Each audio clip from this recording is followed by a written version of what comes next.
Back, Joe Curley here for another live stream. I was gonna go live with a different deck today to start off with, and then maybe we revisit Nasus.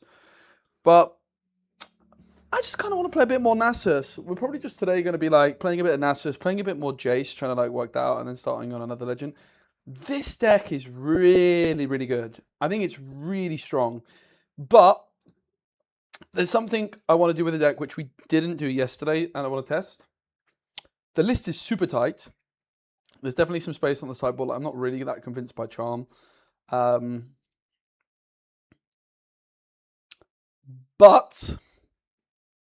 there's something I want to do with the deck. So why is this deck so good? Well, this card's crazy. It's one of the best cards of the set. 1 cost, 0 might. It can retreat from battlefields, it can move away. The only other 1 cost unit can't move away from battlefields. It has deflect, and in power 7 to give it +7. Obviously, the Nasus Legend ability has a lot of synergy with that because of readying 2, but moreover, just the fact it's a 1 cost, that you can represent this threat of 7 might out of nowhere, right? And it only costs you 5 to do it, essentially, is really, really interesting. But the synergy it has with retreat is absolutely crackers, right? Because suddenly now you can retreat on your opening turn going first, right? You can play Steel Paws, retreat, and you're ramping without playing orange. Which also means this is the first ramp deck really in Riftbound where you're not well, why not just make it an all-in Aurora pile, right? Because you literally can't play Aurora, which is really nice. I don't want to play Aurora, but this deck is so much better than meets the eye. The other thing with retreat is the Scuttle Crab synergy. You go Scuttle Crab, retreat it later, replay the Scuttle Crab. You're ramping and going equal on cards overall, right? The retreat replaces itself because you just play another Scuttle Crab. So you play 2 Scuttle Crabs overall, right? So basically you play a Scuttle Crab, it replaces itself. You play retreat, which replaces itself because the Scuttle Crab comes back into hand and the Scuttle Crab replaces itself. So you're ramping without losing any cards in hand, right? Whereas if you ramp with this usually on a Steel Paws, it doesn't even draw you a card. It might even draw you a card, right? So you bounce, you play the Scuttle Crab, it replaces itself, so you're net 0. You play retreat, you get the Scuttle Crab back in your hands, so you're still net 0. You play the Scuttle Crab, and you draw your net 0. Whereas with the Steel Paws, you would be -1 overall, right? Because you play the Steel Paws, you bounce it back, then you play the Steel Paws, you don't replace yourself. So basically retreat is just giga broken in this deck. This card is so good. It's really, really easy to underestimate how good this card is because the card is just good without the second part. Its owner channels one when exhausted. But as a ramp tool, it's insane. So we have access to 6 ramp cards in this deck. There is also the signature spell, which we were playing at first, but we've cut. It's not bad. Siphoning Strike. It can be defied, which is kind of cringe. But moreover, it doesn't really help you get to 7 any sooner. Deal 4 to a unit out of battlefield. If you control 7 or more runes, deal 7 to it. When it dies, this turn, channel 1 rune exhausted. It's not a bad card. It might still be good enough. But we're also playing Octopus, which is super cool and performed really well. Good with retreat. The star of the show is this card. This card is so much better than I thought, and I already was very high up on it. And a lot of people came in the chat, and yeah, this card's not that good. Oh my goodness, it's the best card in the whole deck. Probably, maybe Watcher's the best card, maybe Steel Paws, but it's really good. There's a lot of really good cards, but this card is crazy. So let me explain why. So, you look at Nasus, right? And you're okay, Nasus. It's you compare it to Annie and you're yeah, it's kind of sad, right? Annie can ready runes immediately, only on your opponent's turn. This can ready runes in your turn, which you could also use in your opponent's turn. But this guy is kind of turning your deck into an Annie sort of effect as well. Let me explain why. So, if my first card I play in the turn is Heron, the next card I play will cost 2 energy, 2 power less. It's also going to ready 2 runes because of the Nasus legend, right? So then I can play, for example, Premonition for literally 1 power to draw 3 cards. Sounds kind of good. The thing that's really easy to underestimate with this card is that you can also almost guaranteed, trigger it in your opponent's turn as well. Because if you hide a card, that will count as 1 card played, right? You reveal the hidden card in your opponent's turn, that will count as 1 card played. And then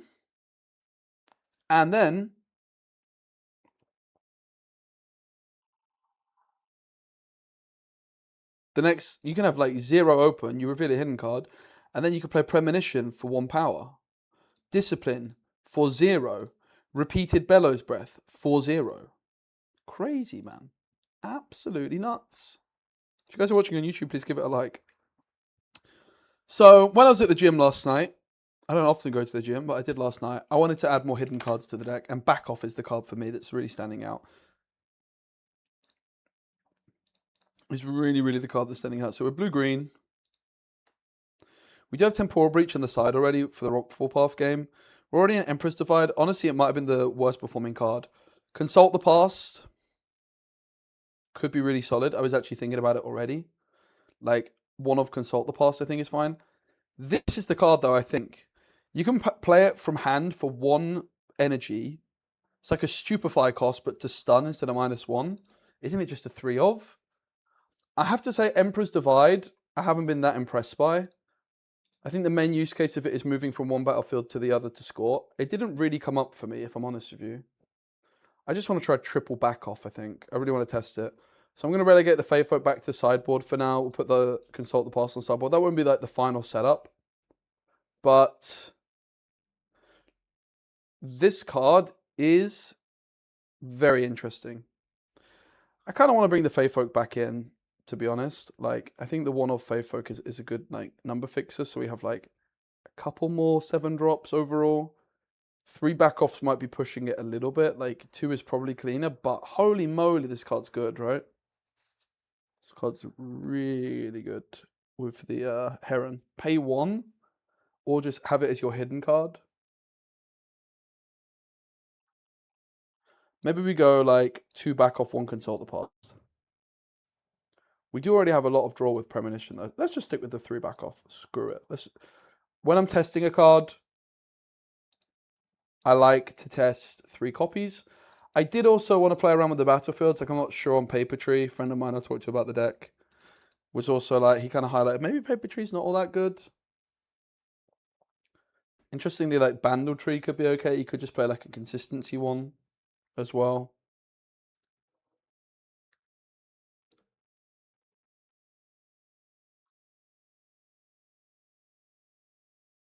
Like Zorn would be fine, right?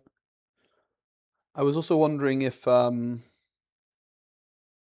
actually see Treasure Hoard being quite good for this deck, because I do have a lot of power costs.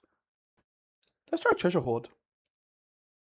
Didn't expect to go for that, but yeah, we can give it a spin.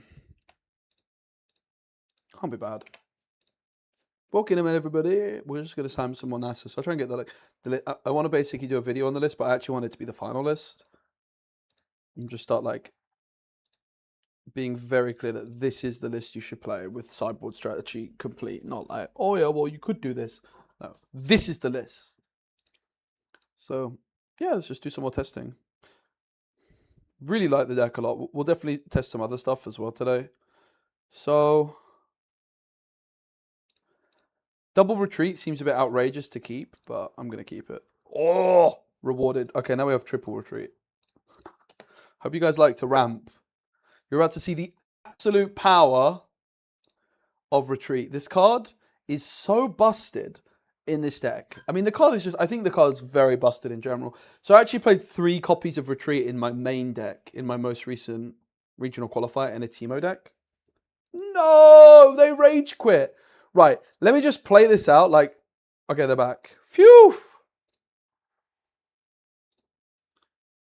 Steel Paws. I mean, this hand is, we've got 4 ramp in this hand, man. It might be a little bit too much, but we're going to try and make it work. Come on, opponent. Okay, they're there. Phew. It seems to be a bit bugged. Very slow, at least. Timeout again.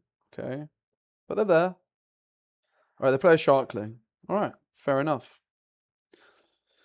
So we're going to conquer. We're going to retreat. The question is, do we want to create the gold? We're going to conquer. We're going to retreat. The question is, do we want to replay the Scuttle Crab? Do we want to double ramp? Well, we're at 4. 1 ramp gets us to 7 next turn, which is kind of all we need. But we also want to have a unit down on the board so we can play the Heron straight to a battlefield. Bro's question marking me after all that. I'm just trying to like plan out my turn. I was just checking him there. So if we go here, we play Retreat, we replay the Scuttle Crab, we could play the Steel Paws. Do we need to play the Steel Paws though? Or we could go like Crab in, Retreat for 1. Like, play this Scuttle Crab. I don't know. I think I won't make the gold. I think I don't need it. We retreat the Scuttle Crab. So we ramp, just because. So we have 3, so I could go Steel Paws, Retreat, Steel Paws for maximum ramp, right? Steel Paws, Retreat, crazy. Steel Paws. Pass. Why not? Can I try the Power game? Yeah, I'll try it. I've already like looked up the rules. I covered it on a video at some point.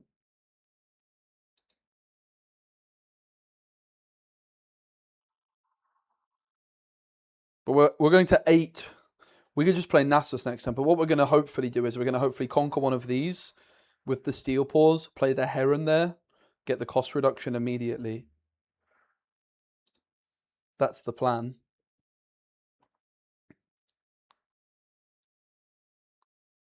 Under Titan was revealed, so they get this for free.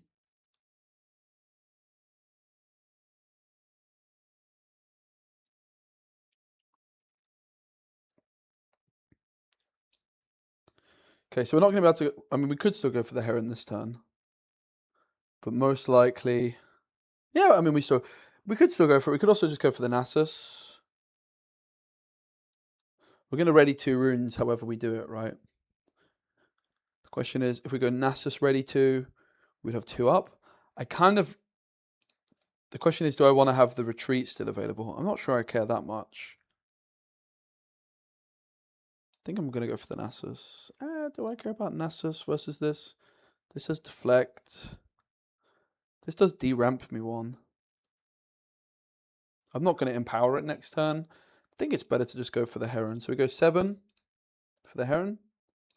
Trigger Nasus, ready 2. Don't either go Scuttle Crab or Octopus. The question is, do we want stats or do we want... I think I just want something to block the Call the Week. We could go for the Steel Paws here as well, to be fair. Don't hate it. And not have the retreat available. I think it's fine.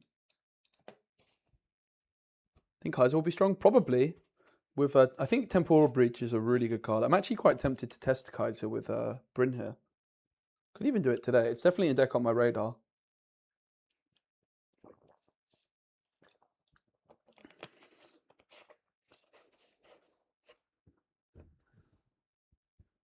So I get Kale. Guys, is this Kale or Kaylee? Because I need to learn how to pronounce card names very quickly.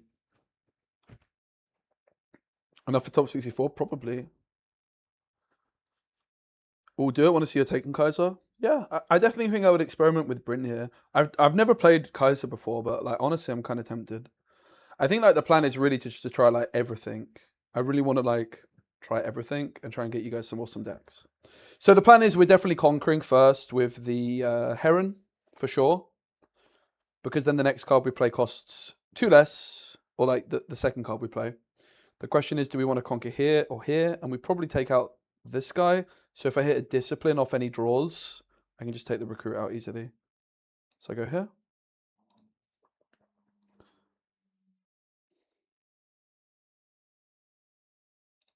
So now, the first card I play is at full cost, right? And it will be the card after that that's reduced. So what I could do is I could play the Octopus and then play Nasus and get the power cost reduced. We could also play the Steel Paws, but I think it makes more sense to take the Octopus for the stats.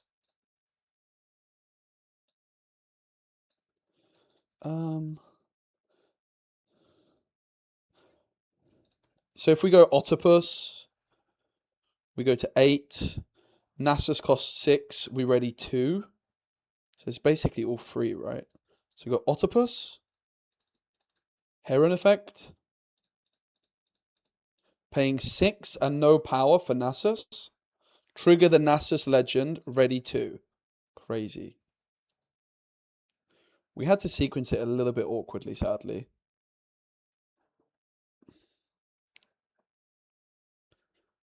The Find Your Center really doesn't do much for us, though. It's a bit of a bummer. We probably keep the retreat available.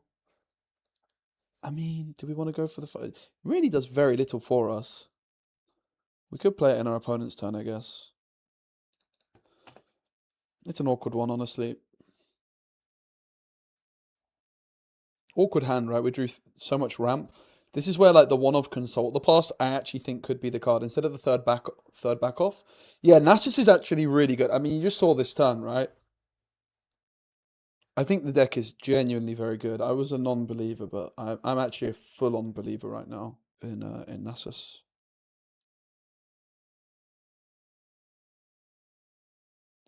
This is called TCG Arena. There's also Rift Atlas, but I like TCG Arena. I've never used Rift Atlas. I've heard some I heard some murmurs initially that that TCG Arena is a bit safer for stream. I don't know if that's true. I think that like TCG Arena just fits in with the terms and conditions more neatly that Riot said, which is like that it. I think Rift Atlas is only for Riftbound. It's like TCG Arena is for everything, which I think means that this is a bit safer. I don't know if that's true, but I certainly don't want to take any risks. So Blood Rush comes in on Inferno. We say okay.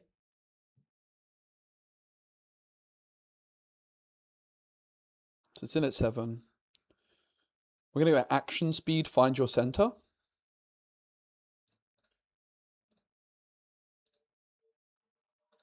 The ramp is kind of redundant, sadly.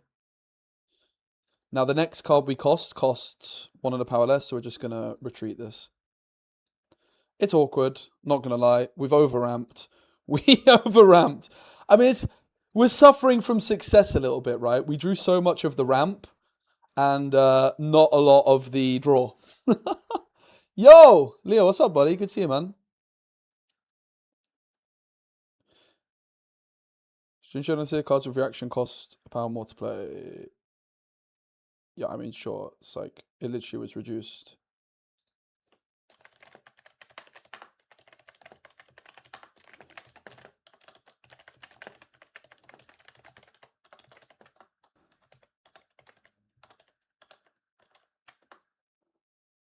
First, cards react cost a power more to play. Okay, it's interesting. Oh, I would actually be super down. Maybe not today. But if we plan it and I get like stuff set up, I need like some warning of social interaction, and I'm not quite. My brain's not quite in social interaction mode today. I would be so down though. I plan on streaming basically every day, so I'm kind of hooked. Do you have the Nasus list? Today's also not possible? I should have said yes. Then I would have... No, I'm talking rubbish. Sorry, I stopped. So they're at 5. Where's my draw, bro? Maybe we're actually going to put the Consult the Past in. I think I will. So you would imagine... I mean, we just go like Heron, maybe? Let's do this first. Bing.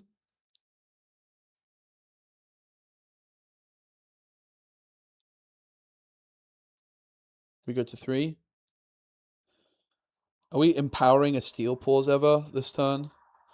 Because we're going to go like...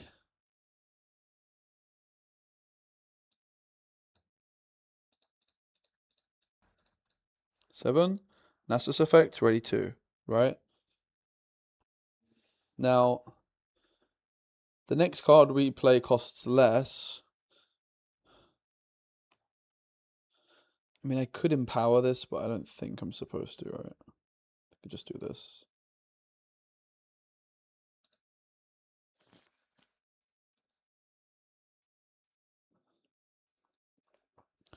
I'm not going to make a gold. It seems a little bit redundant.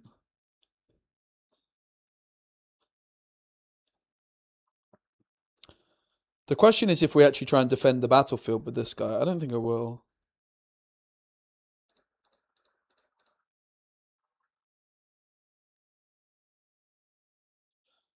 This costs me only 1 anyway, right? So maybe I should have played this already. I guess I play it on my opponent's turn because of the Heron. Maybe I'll play it here. Stack this battlefield. This could be a big mistake. We might live to regret this. Because this costs me 1 to play, right? And then whatever I draw will cost me 4 energy, 4 power less. The Otter has been really good. I like it. I mean, you could play Clockwork, keep it instead, but I like the Otter. I like this. I think the card's good. It's good. Against aggro, you want them to draw, not point, right? Can you give me a TLDR on how the deck is supposed to work and why it's actually good? It's a ramp deck, right?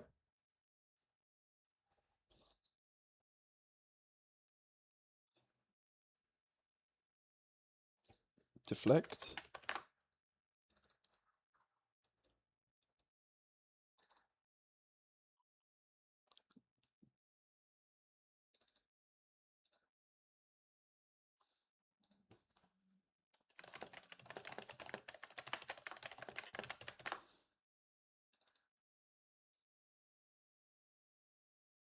Okay. So he's saying this is -3 and not the cat, I think.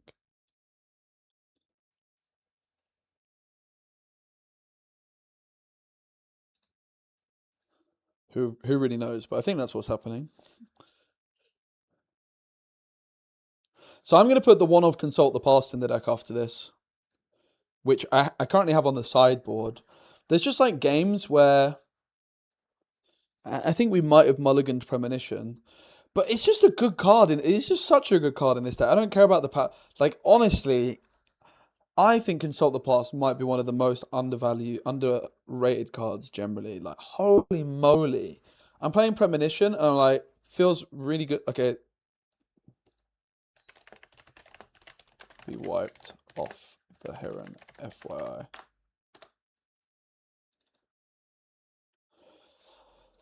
Sure, let's go for Find Your Center for 1. I should have floated 1, but whatever. Draw. Okay, I can't play this. It is what it is.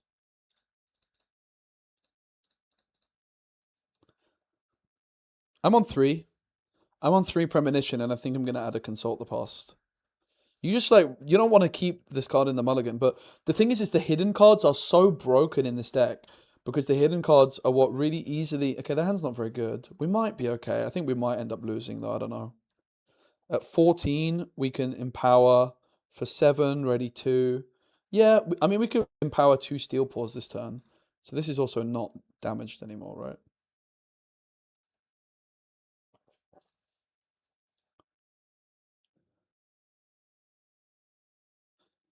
But what the hidden cards do with the Heron is it's so easy to trigger the cost reduction, right?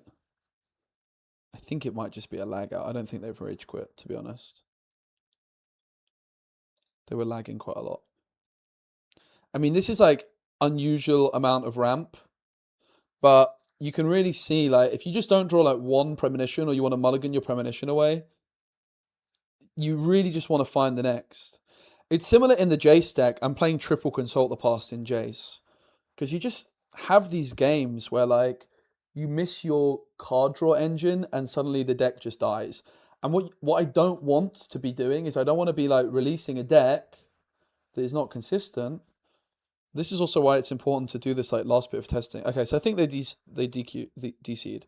So like my turn was gonna be like this, right? Let's just like see what my turn would have looked like. Let's just assume that these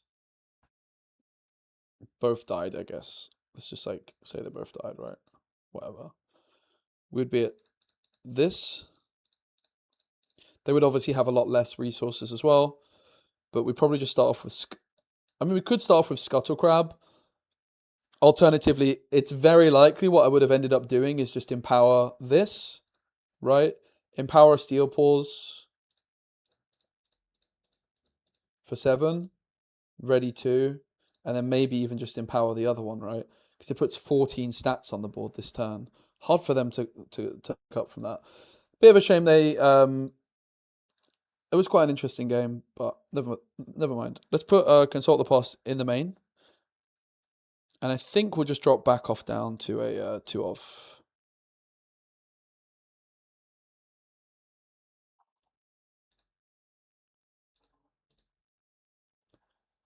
I do want to test this card though.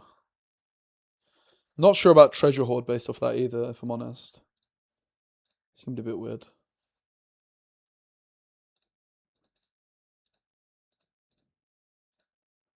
I'm kind of looking for the third battlefield still.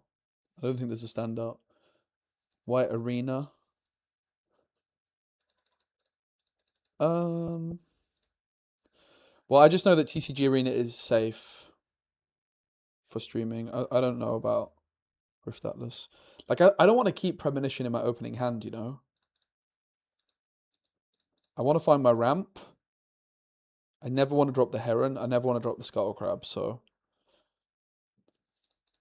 Okay, Scuttle Crab, draw. Bam! Some draw. Happy days. My one of. Hidden cards are so good in this deck with the Heron as well. Like, they're actually just busted.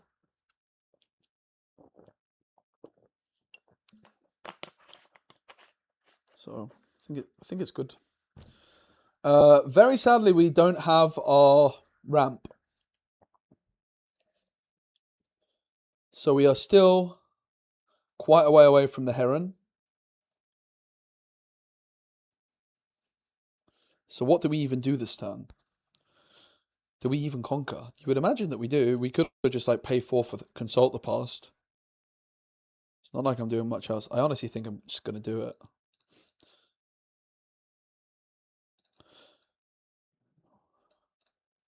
Seems kind of bad, but honestly, it's kind of fine. I think it's kind of fine. Don't think we're supposed to conquer. Doesn't really do much for us. It's like, they can't ready this now because this is not an attack trigger.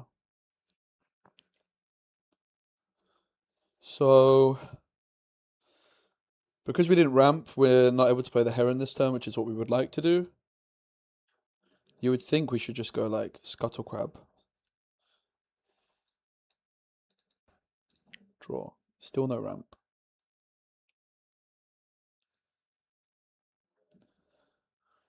I don't hate just like playing the Hourglass, leaving these guys at base. It's not great though. It's just a very, very clunky hand, sadly.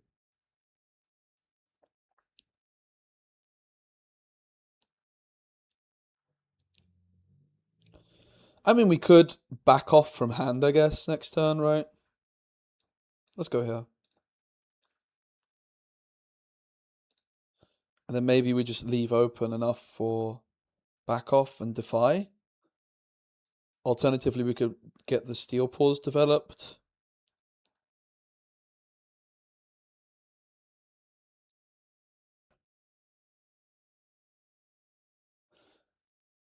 I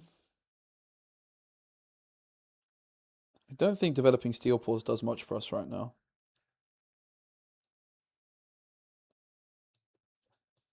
I really want to hold this so I can play this guy to the battlefield, right? So just move it away straight away. Fine.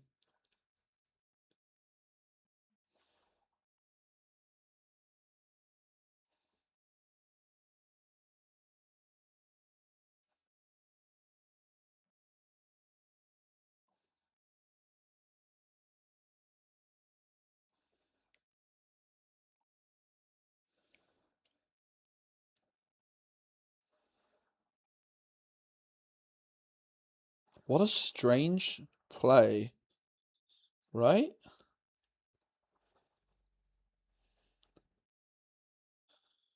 Now, I will say the Heron here feels a little bit risky, but surely it's just correct. So we're 7, we're ready 2. Now, the next card we play costs...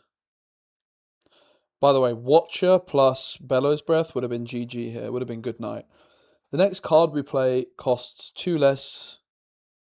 2 energy, 2 power less. We're certainly going to move this back.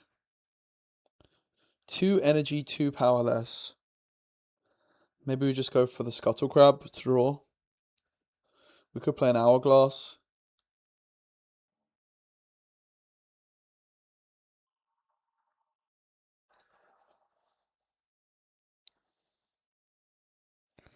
Two energy, two powerless. Let's go for the Scuttle Crab. Draw. So now everything's full price. We're certainly going to hide a card, and we want one open, I would say, for back off. But maybe even we want Defy. So I could see us just going like Steel Paws, hide a card here.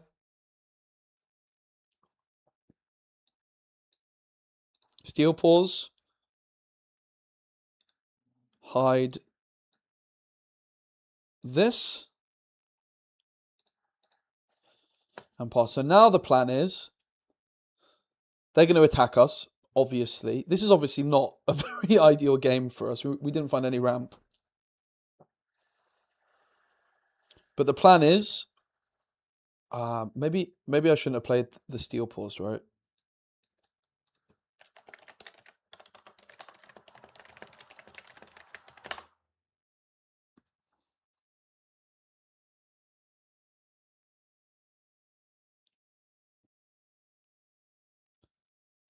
Confusing.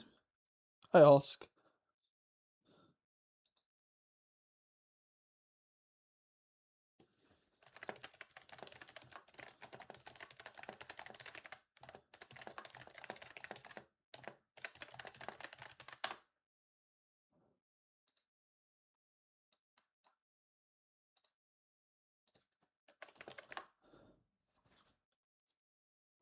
Cool.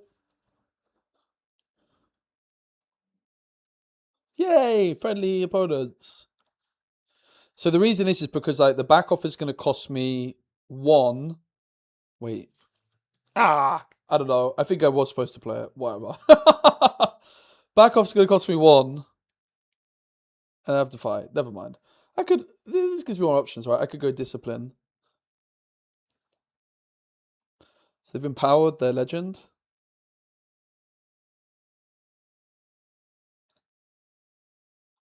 It's a lot of cards, mate.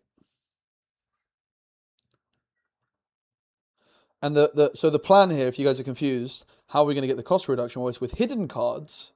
You reveal the hidden card. When you hide a card, it doesn't count as playing a card. It counts as playing a card when you play it from hidden. Okay. It's quite scary.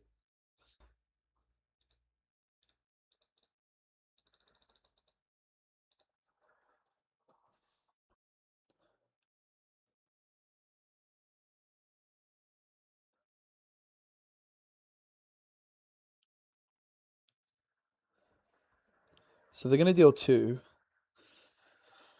So, I mean, I could play Discipline for free if I flip this first. Alternative, I could just pay 2 for the Discipline. I think I just flip this first.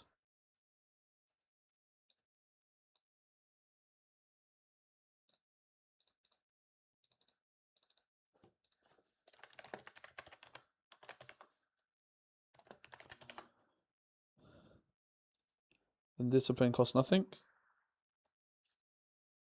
So it's like 9 might minus 8, right? And I draw.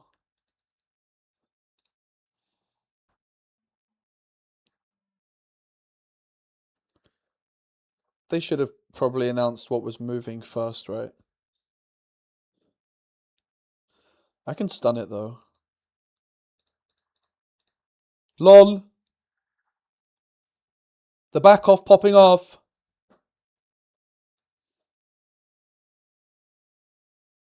It's gonna heal.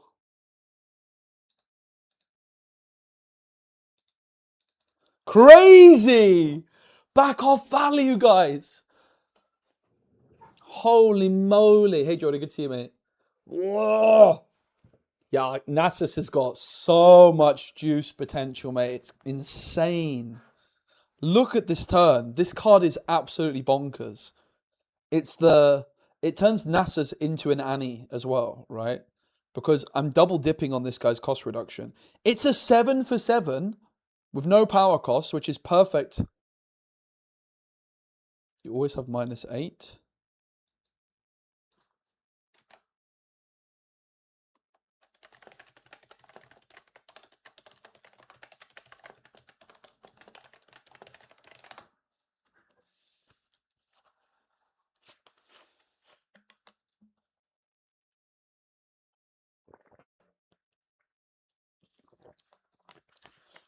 I had 3 open, right? Because I didn't play the Steel Paws, which fair play to them.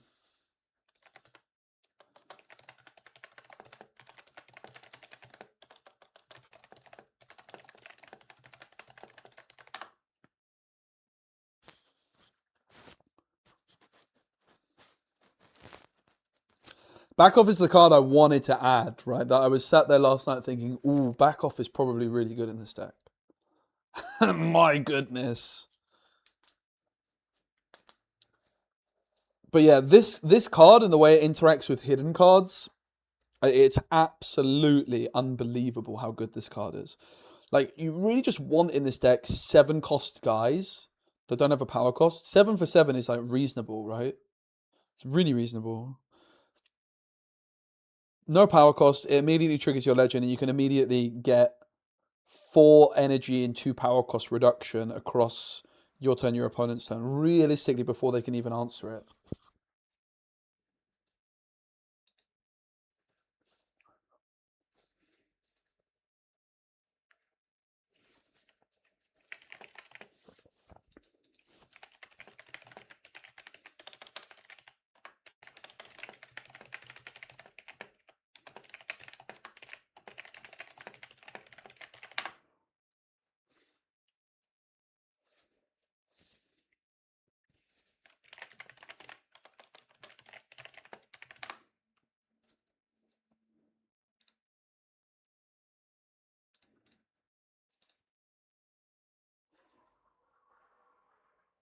So yeah, the Hourglass gave us protection, but moreover, it allowed us to play a card in our opponent's turn for free, right, at that point, for 0, which then means the next card costs 2 less.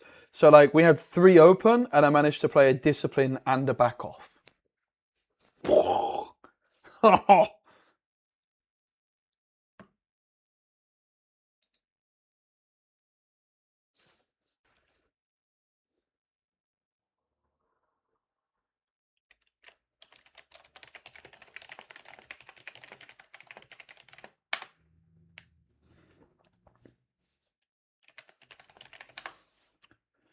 Big Dog is really good.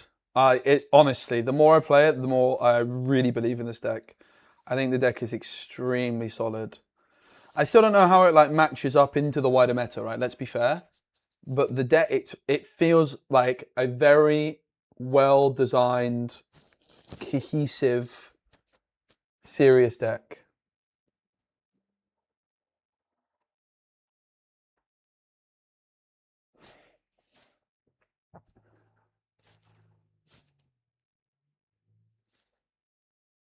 How is Kaiser into it? I have no idea. Probably, I would imagine Kaiser's going to have a hard time. We just have big flipping guys.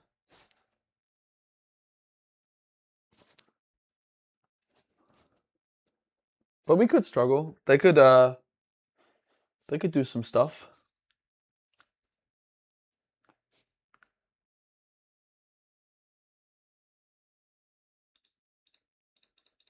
So we hold. The first card we played doesn't have the cost reduction. It's the second card, right? I would love Watcher, but I don't have access. It's like, maybe it's just Steel Paws Nasus, probably.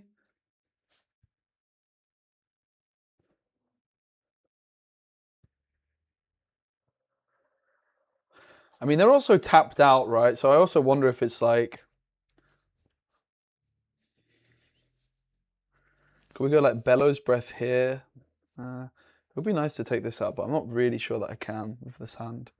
It's where the Watch is so good. It's also where we ideally want to play a Fae Folk. So I think I just go Steel Paws, Heron Effect, 1, 2, 3, 4, 5, 6 for Nasus. Ready 2.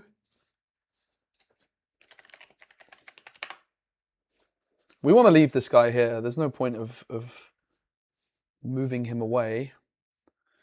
We could go for a retreat onto a scuttle crab, maybe. And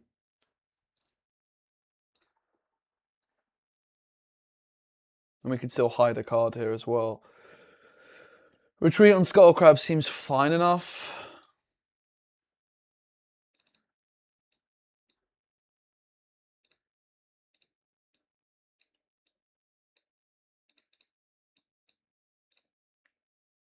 Probably not very good sequencing, right? But now if I hide a card here, the back off will cost me very little. So I could just hide another hourglass.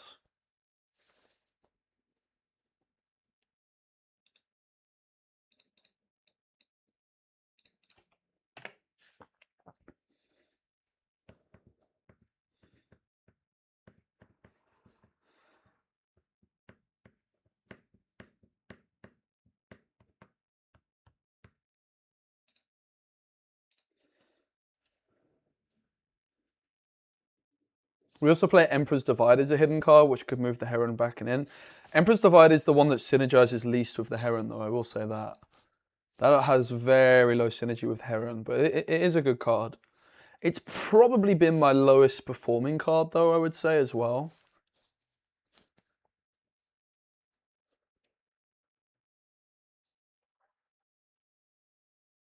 Am I running Tasty? I think we have one Tasty Fey Folk currently. It's definitely a card which we could up the count of as well. I'm trying to like play a lot of tricks, and I'm trying to also make sure I have 2-drop curve. So I play 3 Octopus. You could maybe go down to 2. You could also play Clockwork Keeper in this slot instead. In my mind, though, you want the 2-drops because you act like the Octopus or the Clockwork Keeper allow you to contest early with like disciplines and stuff. But moreover, is they enable your retreats. And finally, also very importantly, it helps you have hold of a battlefield in the first place. So when you get to 7, you can play your Heron to the battlefield and get the cost reductions. If you play Heron to base, the deck is so much slower, right? Like you want to play the Heron as your first card to a battlefield.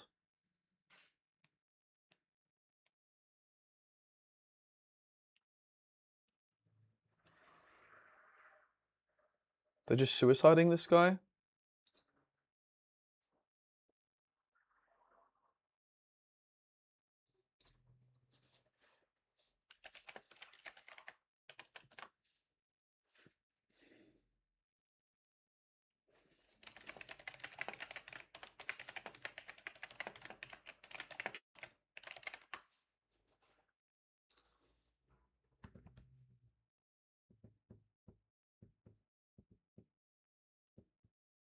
I guess we just stun it, right? Goes to 9. Why 10? Oh, because of this. Fair enough. Yeah, yeah.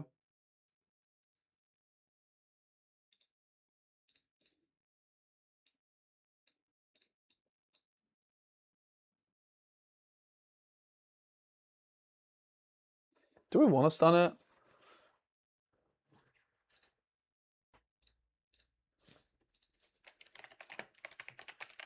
Sure. Would have been nice to have had just one more available, right, for the Defy of their Defy, but it's also fine for us. It's like it just comes back to base, we lose the Hourglass. They deramp, we don't.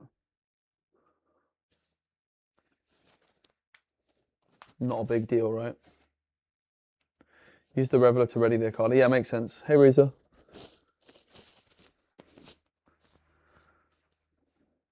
It's certainly no first mate, is it? It can try, but...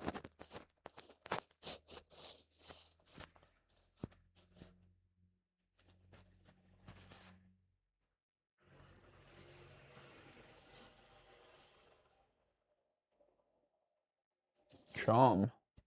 That's a nice play.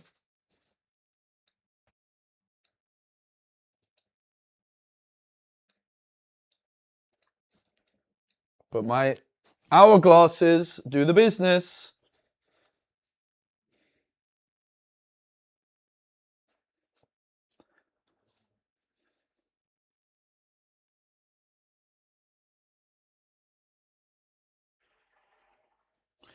Trying to think what hidden cards you would have in this deck. Maybe back off, right?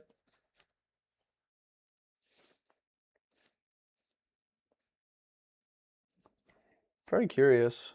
Still no Watcher, sadly, to Bellows Breath, remove the back. This goes to 5. It's very safe to just start like this, right?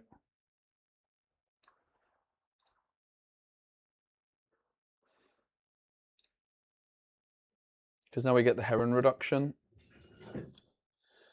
My intuition is the play would be to honestly just flipping Empower the Nasus.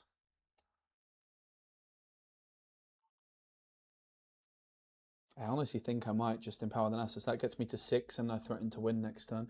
The thing is do I even need to Empower the Nasus? Do I really care about point tempo here or do I just want stats? The thing is like the Steel Paws is stats that I could send in, but is it really enough? I mean, if I Empower the Steel Paws, I could also just send Nasus in alongside it.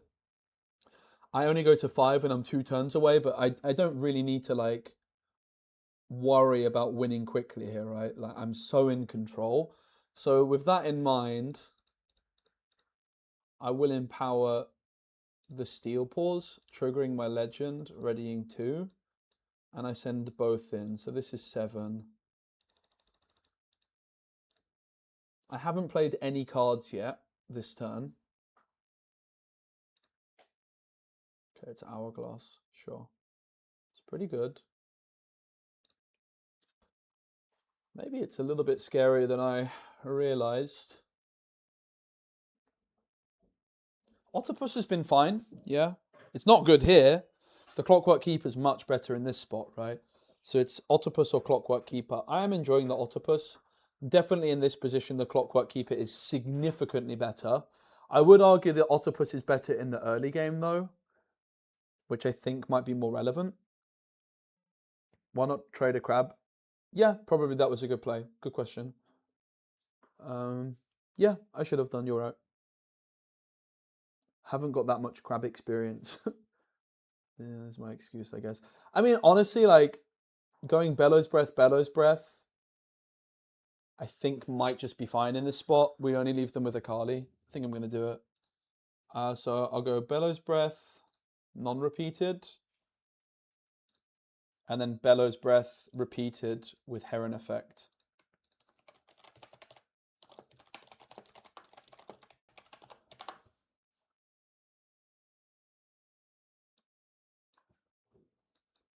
I guess we can put the Octopus here, right?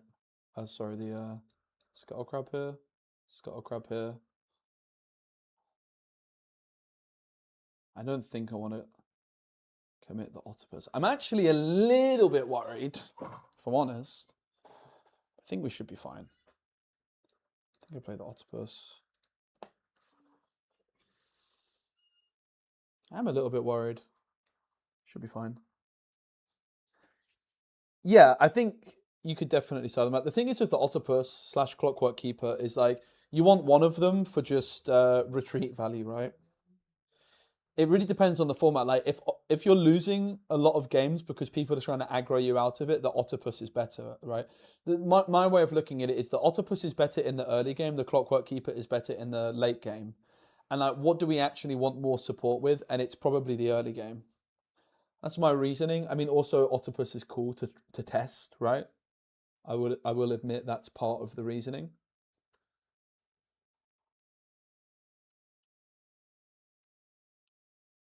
Yeah. I am a little bit worried, as I mentioned. I think we just let it go through.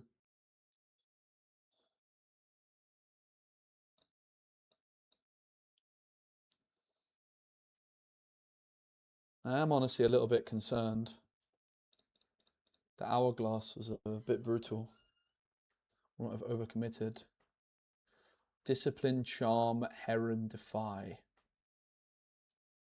It's not the best of hands. It's not bad though, is it? Let's be honest. It's quite scary still. Discipline, Charm, Defy.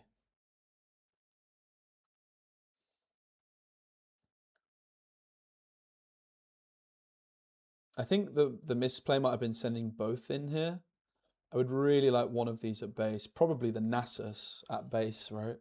Could maybe win next turn. I think this was a big misplay. The Hourglass really punished me sending both in. I think as soon as I wasn't empowering Nasus and making the decision to go there, what I underestimated, and this is a good experience to learn from.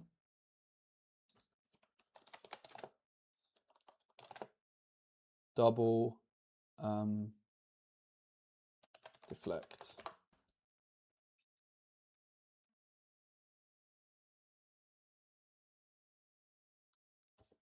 One deflect.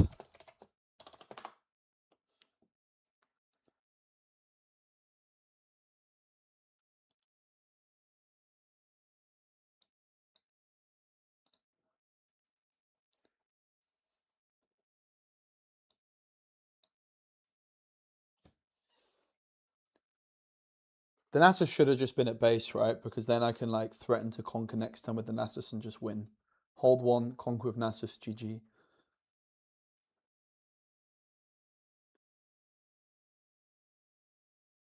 They use green for deflect, you could have defied. Yeah. They have a defy in hand. I mean, oh, right. That's a very good point. Yeah, they can't actually defy. Such a good point, thank you. Green mirrors, I'm not experienced in, so that's a really good point. Thank you. I'm learning a lot as I go. I think they just misplayed this though, right? I think our Octopus play at base was good at least.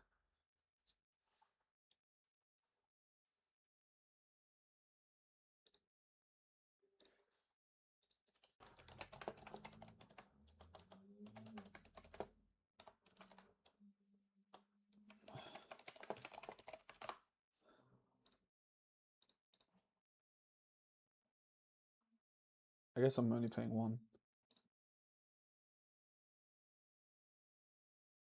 Like, I already paid it, right? And then I just get it back.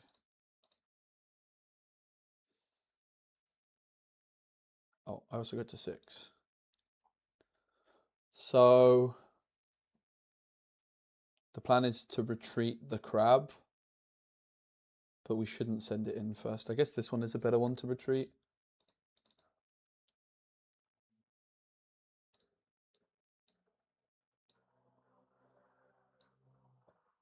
I guess I also should do this. Not that it matters. I have to floated power technically if I want it, right? So 1, 2, crab, draw.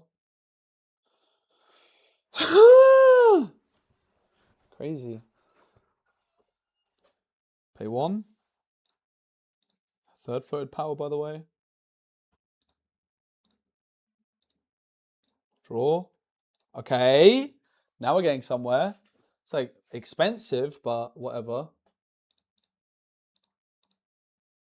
I think the power, we floated power, right? They're going to defy it, which they can't for multiple reasons. Oh, they have a gold. Okay.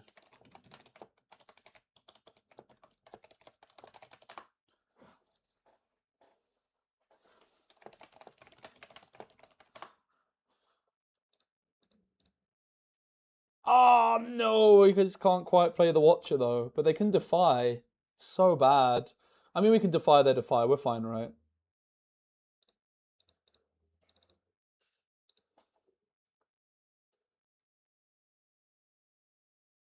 We're chilling.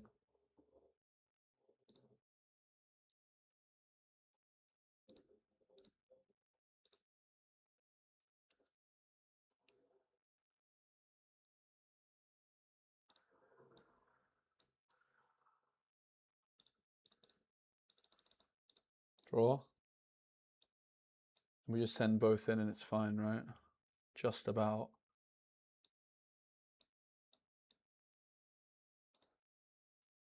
So close because they get +1 here. Crazy. We go to 7.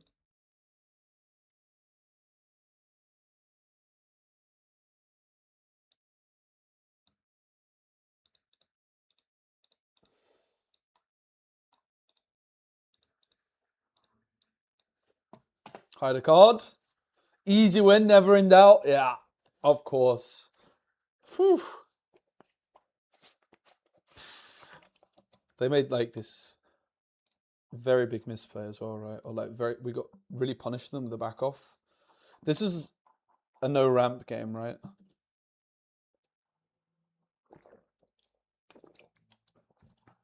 Got to go.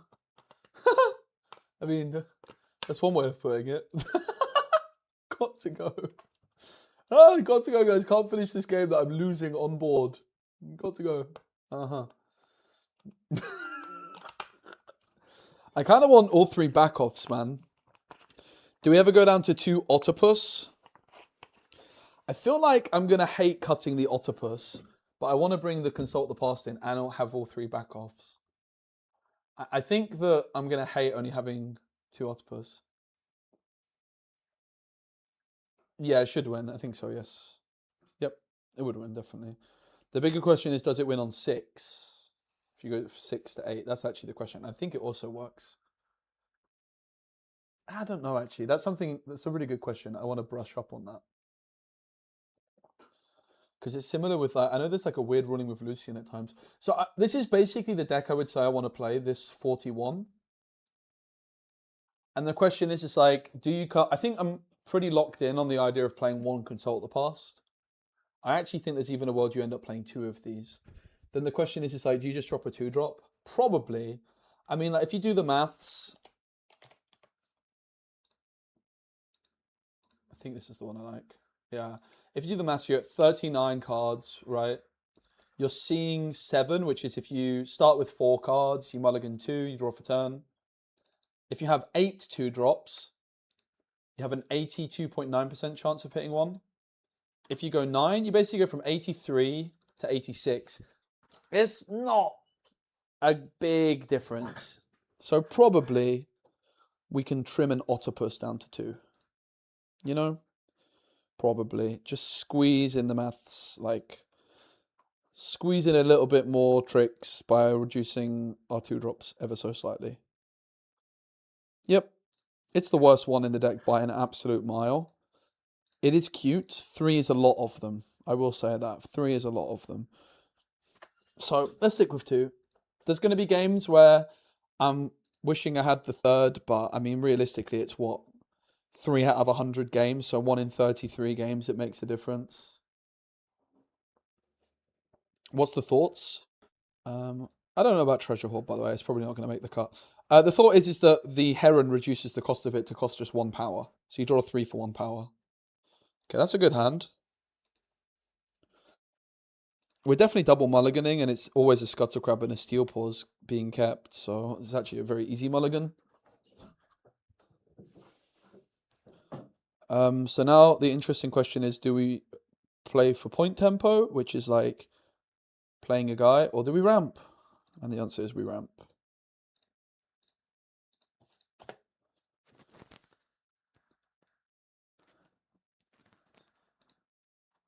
We basically sacrifice 1 point, potential point. Kaiser comes through. Let's go Scuttle Crab, draw. Now we have an interesting decision. Do we go like Steel Paws? Actually, just paying, flipping 4 for Consult the Past. Sounds really fine in this position, right? I really like the Consult the Past. We might even go up to 2. I know this doesn't seem good, but like, whatever else we were going to do was going to be pretty terrible. That's really good, they retreat. We really want that, because we want to move the crab in so I can get the guys down. I think this is a misplay against this deck. I mean, that's quite terrifying, but we hit the Watcher. Isn't that just GG? Guys, are you ready for a GG?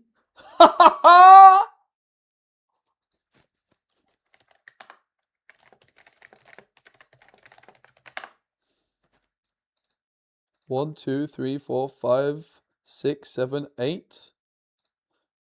2 blue. Nasus, ready 2. Bellows Breath.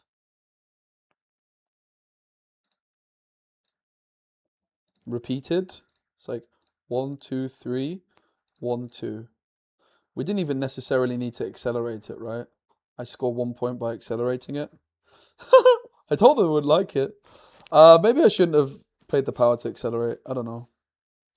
Could have developed a Steel Paws. How do we maneuver from here? What do I want to discard from this hand? Probably one Steel Paws would be fine. Go here. I don't think our Watcher is threatened. Yeah, I've tested the signature spell. I don't dislike it. But to be honest, there's no way I would play it. Like, I did test it quite a bit, and I like the card. But the more I've played the deck, the less I like the idea of it. Like, I just want hidden... It's not a hidden card, right? And with the Heron, any card that you can't play on your opponent's turn is a real bummer. Okay, this is a nice play. I was wondering if we ever, like, hide the Hourglass. I decided not to go for it, and I kind of get punished. I could pay 3 to heal. I think that's too much. And I can't even play this. Yeah, I kind of messed up pretty heavy here. I think I cooked myself a bit, but hopefully we can recover. I shouldn't have accelerated the Watcher, perhaps. I think that might just be the glaring issue. I would be at 7 right now, and I wouldn't have had the Watcher, like, to take out, right? So I actually misplayed this really heavily. Despite having a really explosive opening, I managed to mess it up.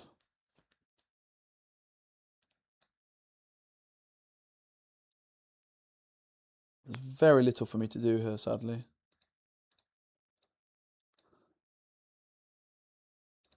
Yeah, I think I lost. Despite this explosiveness, we might get away with it because of just how explosive it was, but I definitely made some serious errors. Live and learn. Yeah, that's a stinger.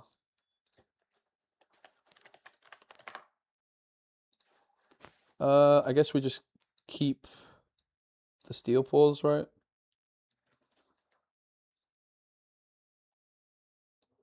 Rebuke, Switcheroo, Gust. Okay. Rebuke, Switcheroo, Gust.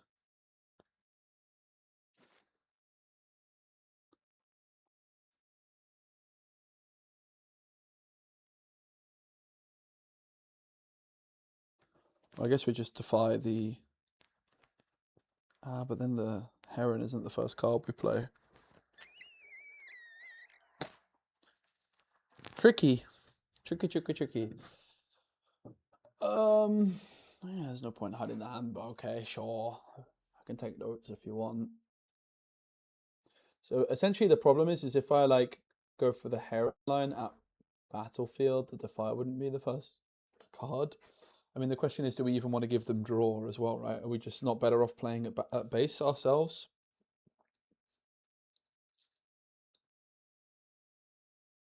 I don't have to Defy it though, right? Maybe it's just like I bait the Defy or the Gust rather. They don't fall for the trap. So I have to discard draw. We discard one Defy, draw another card. Hopefully not a Defy. Then the question is, do we play the Heron here, get the cost reduction? And the answer is yes. Nasus ready 2. The next card I play costs less, so this would cost us just 1 power here. So I think we're always doing that.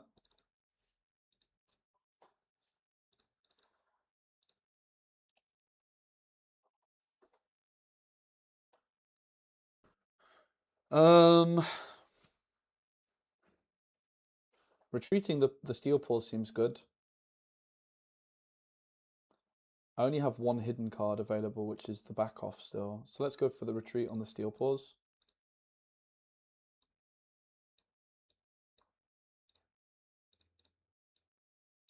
And then hide the back off. And then we get to play like this for free, or this for very cheap.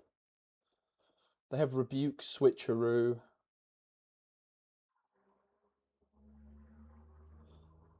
Wouldn't hate having this at base, I guess, to conquer next turn. Maybe that's the play. Steel Paws back in the mixer. Hide the back off. I think we leave it there, right? May I ask, would that play work with Accelerated Watcher but not playing the repeat cost for Bella's Breath? The mistake was accelerating the Watcher. I had to repeat the Bellows Breath. It's the accelerate that was the mistake, right? Like, it scored me an extra point, but it left me very, very vulnerable. So we do this. Stun.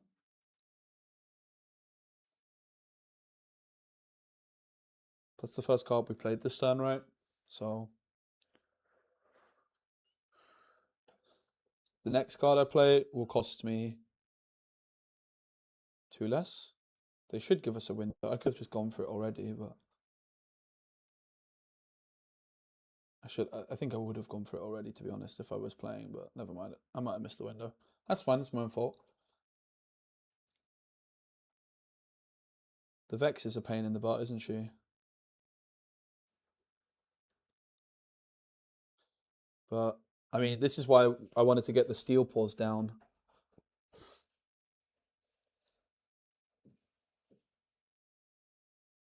My gut feeling is we just empower the Steel Paws. Switcheroo is probably what's hidden, though, right? And we can't defy that. We almost certainly know that it's not going to work because we know the hand. So it's more so about not losing this turn, right? That's probably the bigger concern. I think we're probably just dead. I need like wind, whatever it's called. Wind wall. We play Flurry of Feathers in the sideboard, but not in main. I mean, I guess I'm just Bellows Breathing, right? It's just Watcher Bellows Breath. The question is, where do we play the Watcher?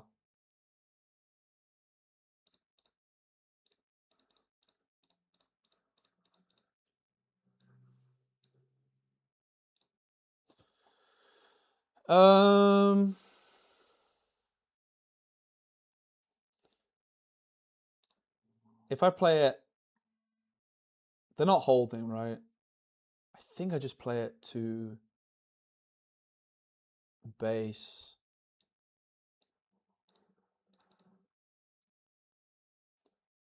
I don't need to repeat the Bellows Breath. The cost reduction is deflect an additional cost.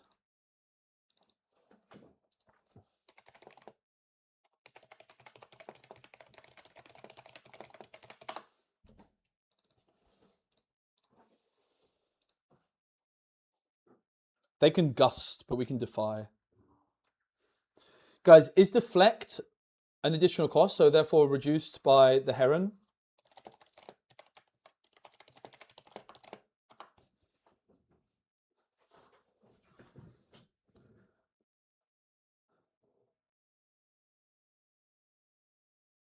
They think so? I don't know. They have gust, but we have the defy. Deflect is not an additional cost.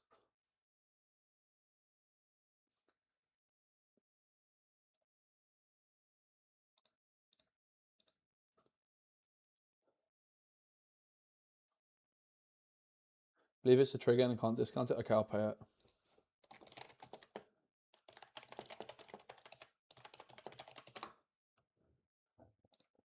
Thanks, guys.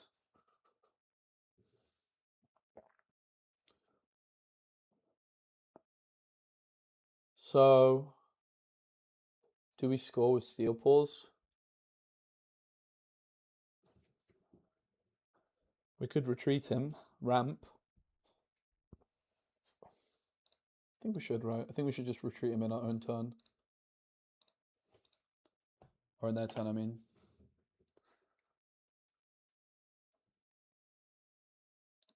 And this is why I play 3 Bellows, 3 Watcher, by the way. Like, the synergy is just crazy. Deflect is a trigger when you choose a... Okay, so we go retreat. It lets them draw. That's the downside of this line.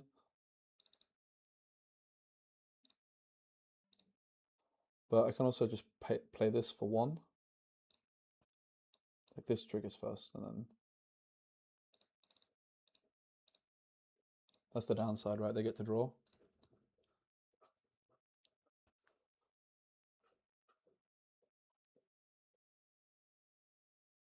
I couldn't quite play the back off. Sadly, that would have been pretty good, but... Oh, did we die? Ride the wind? Ah, GG, they got us. Oh no, I can defy it. Okay. Phew. But then they can probably just play it from the discard, right? I think they got us.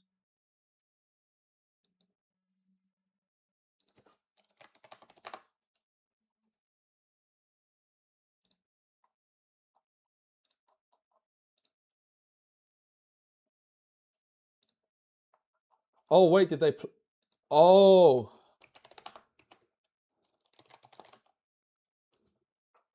Oh. Okay. Oh. We know they have Rebuke. Is there any way I can beat Rebuke?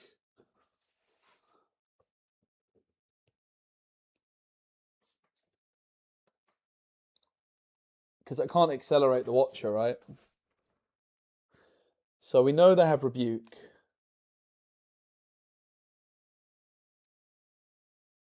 I don't think there's particularly anything I could draw that would fix it. So maybe it's just like go for the hold, right?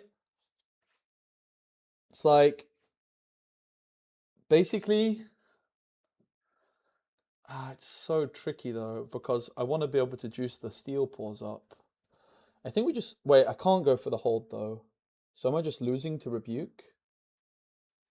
I guess I just lose, right? I don't think I have any out here. Retinoodle Naruto TCG? Oh yeah, they're announcing it today. Yeah, true. We can look at it later in the stream. Bro, did we just actually lose here? I think we just lose, right, to Rebuke. I don't think I have any out to it.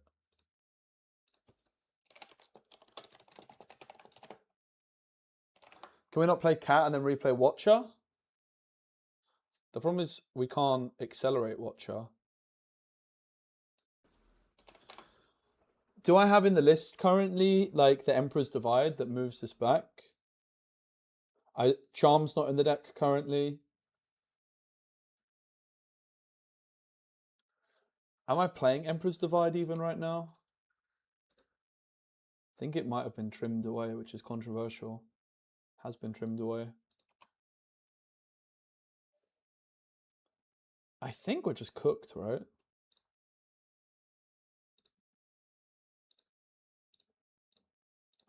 I guess Bellows Breath.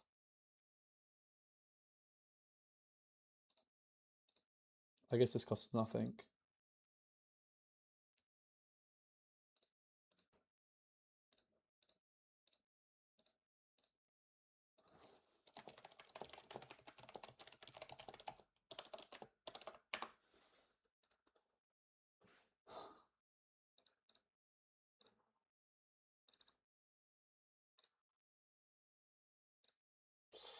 That doesn't do anything either. That's GG, right? Like it's officially GG.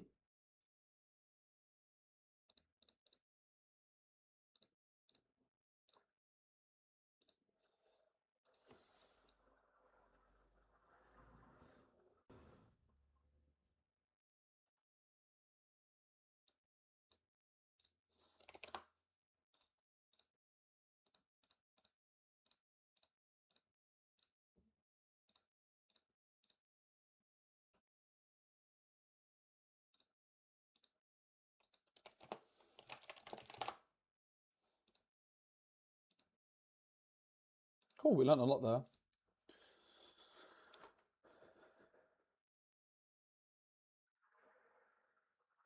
Why don't you go with Watcher, Rebuke, and then play it again?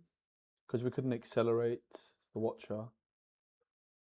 So it doesn't matter. I only had 7 runes.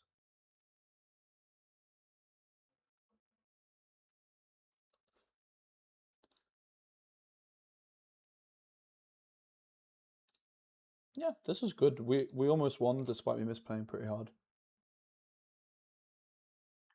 Play meditation, having 2 energy, 2 power floating, and replay watcher? What?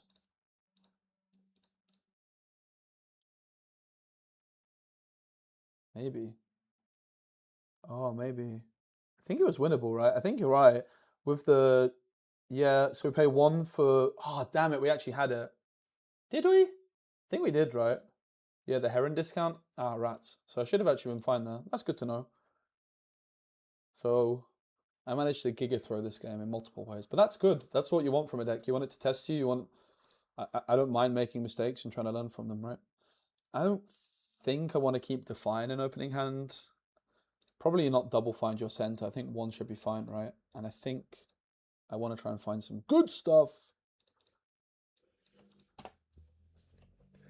It was the line. I missed it. It is what it is. It happens to the best of us. We now know for next time, right? Good learning experience. I would like to think if I was in a regional qualifier setting, I would have found the line. I'm pretty sure I would have. I've been really good. Like in my best Teemo run, I think the big reason I managed to get the result I did, I was very unlucky on 2 of my losses, especially the stream loss. My God, I was literally 1 green rune short in the opening 5, or 1 purple rune short in the opening 5 runes from at least winning the game, if not tying it, and ended up losing on overtime to the guy that eventually finished like 5th. 1 best failure, but I think the big reason was I was so clutch in those moments. I found those lines and really slowed down. Here I kind of like, yeah, I mean, playing on stream, but I missed it. No 2 ways about it. I missed the line. We need to move from here. I mean, I guess we go here, right? So we draw because of Otipus. I mean, I still want to ramp. The problem is I can't discipline now, but... Whoa! The retreat's really tempting. The thing is, what I actually probably value more is being able to play the Heron to the battlefield next turn, which means I need something at base.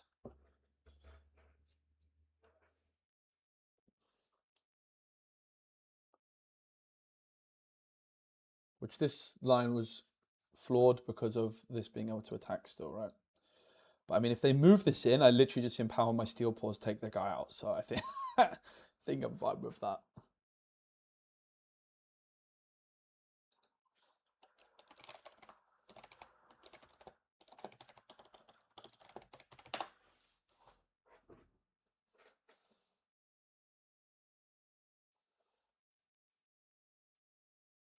Surely they're just going to do this, yeah. So yeah, it was kind of fine. So we go in.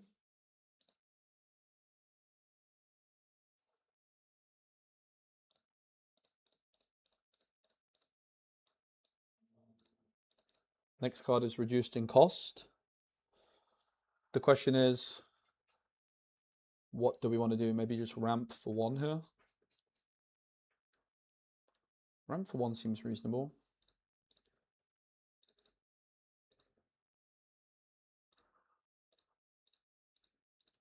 And we probably just hold up the retreat and we can play with discipline or premonition. Could have Steel Paw then swing in and had Heron to accelerate Watcher? Sure, something like this, right? There was definitely something there. Never mind, live and learn. Don't mind, like, losing like that is just like, okay, I lost. I'm not good enough, that's fine, that's what we're practicing, right? I've got lots to work on. I didn't play the whole of set 3. I do feel quite rusty generally, but it's just getting reps in, man, and actually it's important. Also, like, testing on stream is really nice. I'm learning a lot about the mistakes I make.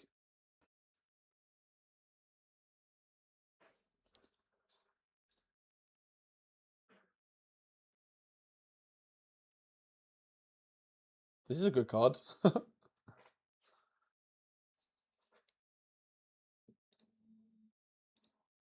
I've seen worse cards.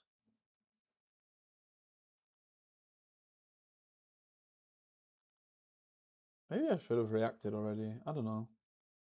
It's going to be really sad if I don't get the retreat through, but there's no triggers currently. No, the first score I got, but there was an octopus there, right? There was an octopus, so I drew instead of scored. So I messed up. I should have ramped and I should have drawn probably, but I mean, still having the retreat, I guess, could be worse. I guess we go for the double heron play here.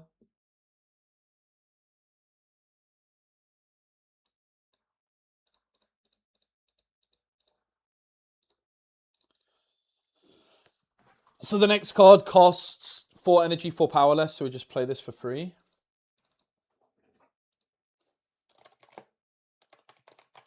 Draw 3 for nothing. Seems good.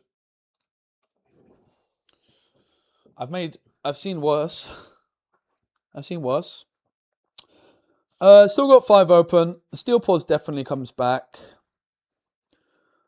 I don't know that I want the second heron there particularly. Maybe it's time to retreat. We don't need the ramp anymore though either, right? I mean, they have the Guardian Angel there. We're going to hide the Hourglass. So maybe we do still want the ramp.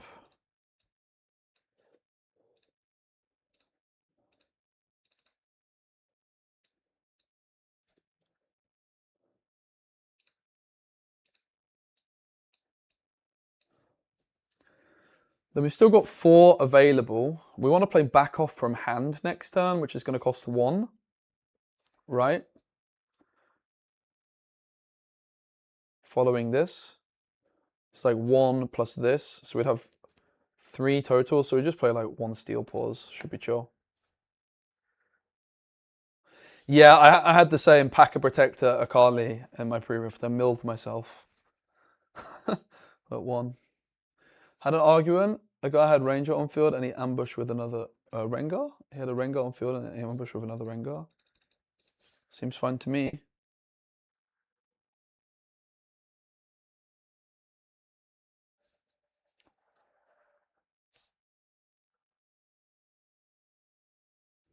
Rengar is able to ambush to a battlefield Rengar has units at, like the Rengar unit player has units at, or a battlefield your opponent has units at. It can't go to an empty battlefield, but otherwise it can ambush to any battlefield.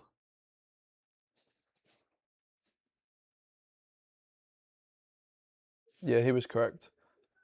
Or they were.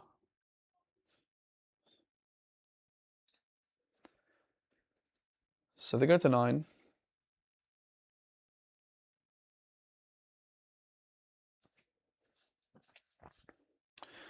The question here really is, what's the sequencing, right? Do we just pay 3 for back off, then 0 for discipline?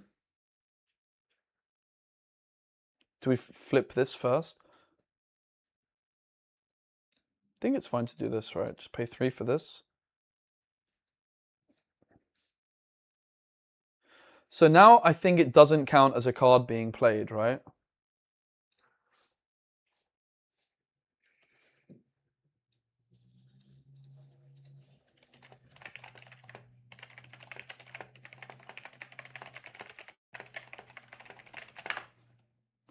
Kind of baited that. So this is my first card.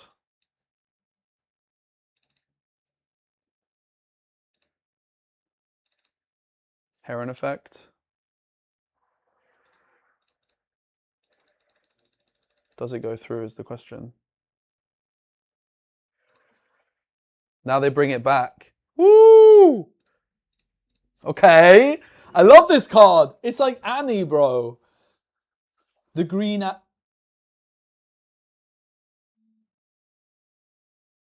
did it ready? Am I lost? Oh, because it's empowered. Okay. It's empowered. Fair enough.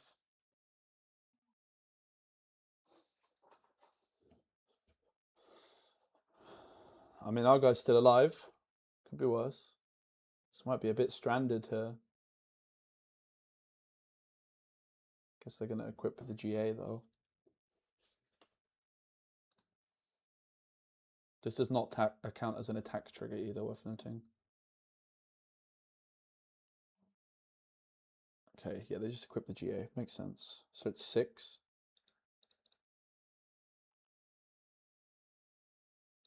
We go here.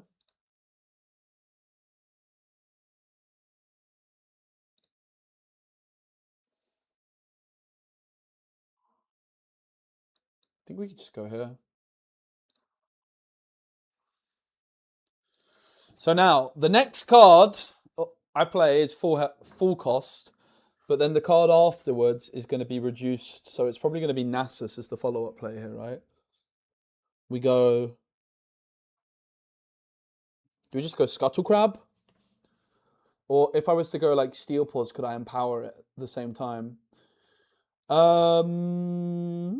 Interesting. So if we go Steel Paws, I mean, we don't even need to like reduce the cost of the power on Nasus, but we may as well, right? Unless we just want to use the premonition and get like a power reduction, but it's more energy reduction we want, right?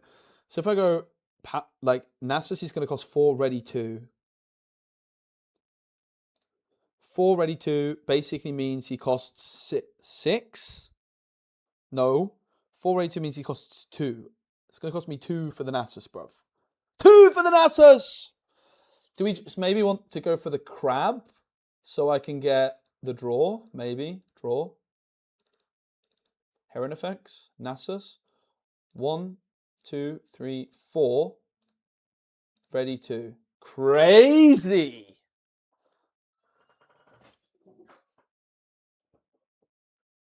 Crazy. Let's go, Skylights. Appreciate it. That's nuts. Heron triggers when you play first card. I don't think Defy changes anything about that.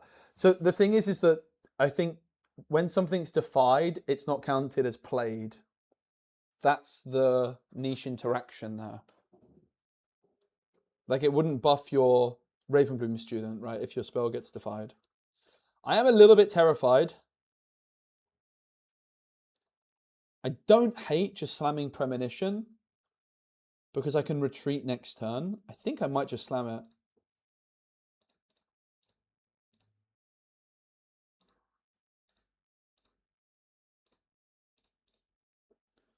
Yeah. Because retreat ramps us. We could even just retreat now, right, on the Scuttle Crab, replay the crab.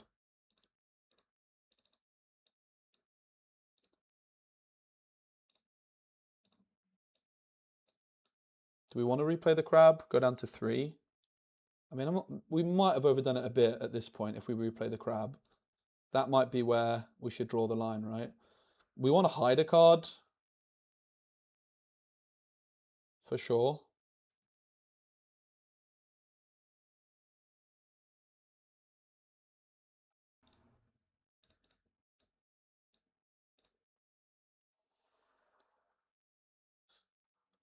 I think I'm going to play the crab still. Draw. Okay. Now we pass. Back off's going to cost 0.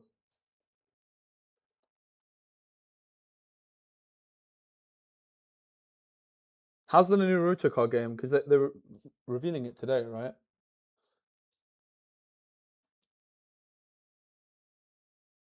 So if we flip this, the next card we play is reduced. We could also just go for a discipline first, but they surely just have more tricks. So it could be fine to just take the hourglass for now. We also can just pay 3 to heal it.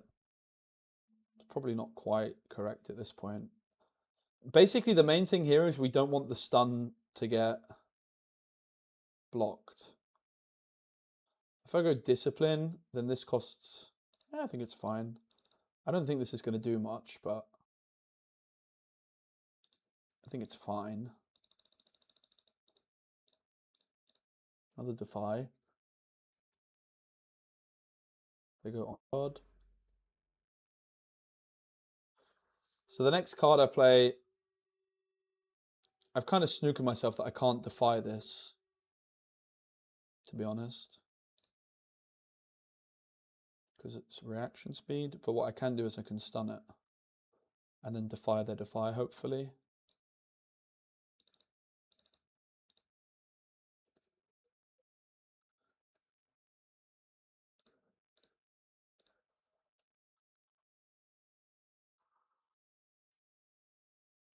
Oh, back off. Crazy card. I also draw.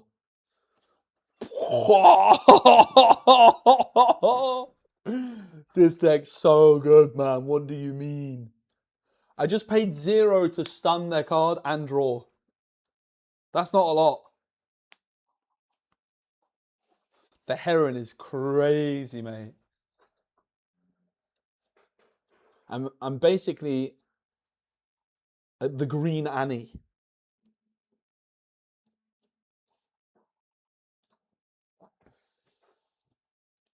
So I have nothing left open, but I still have the Hourglass, which I haven't revealed.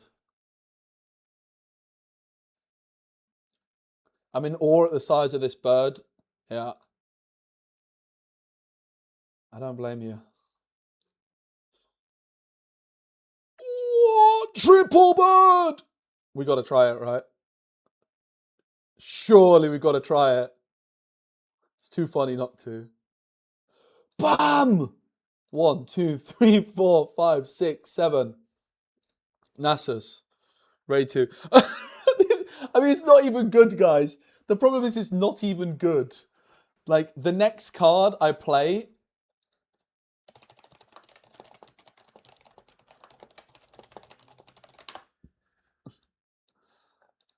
It's not even good.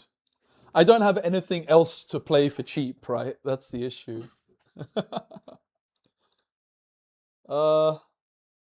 Like, I need to draw first, and then I play this for the reduced cost, sadly.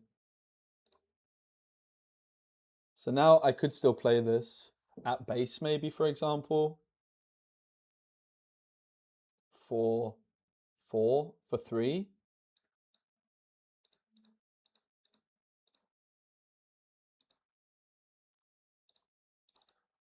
It's like 1, 2, 3, 4, and then this is 1, 2. I think that worked, right? Let me double check. So it's like I played it for 3. So I paid 1 for the Steel Paws. No, I paid 2 for the Scuttle Crab, right? Then I paid 3 for this. Yeah, crazy good. So let's just keep slamming some stuff. Probably another crab, right? Draw. Okay, sadly the Watcher is too expensive. Otherwise we're going to go and watch a Bellows Breath. I mean, do we even need to defend the battlefields here? Probably not, but we could also just pay the 3 power to heal and use the Hourglass. I'm actually just going to pick up a Scuttle Crab.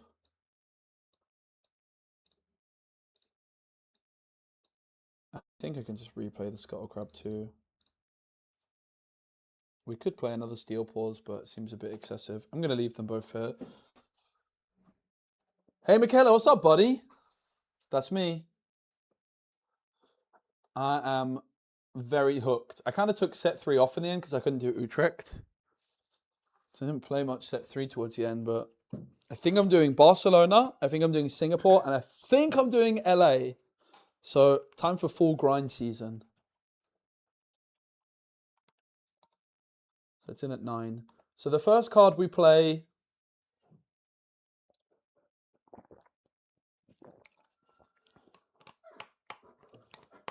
I don't really have that much to do. I think we just accept it. And we just pay the costs.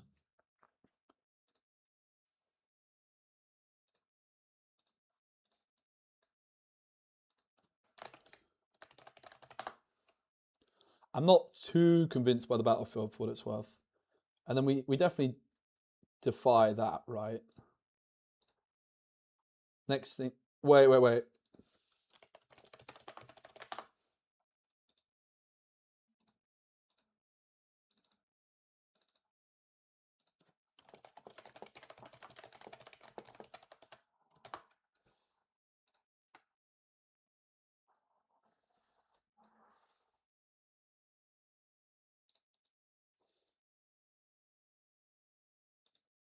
So then this is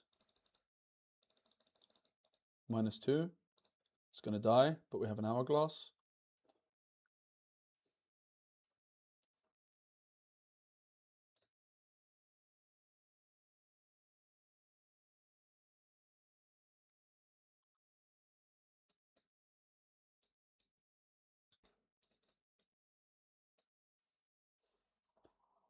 think we're going to be just about fine here.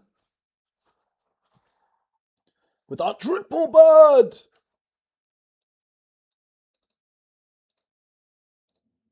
I guess like the fun way to do it would be like this, right?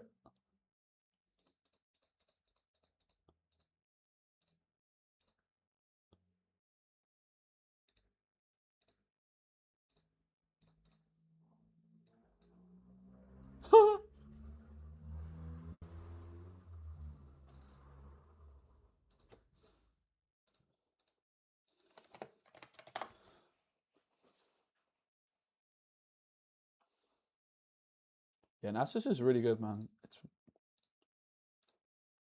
It's really good. Might be a little bit slow to win at times.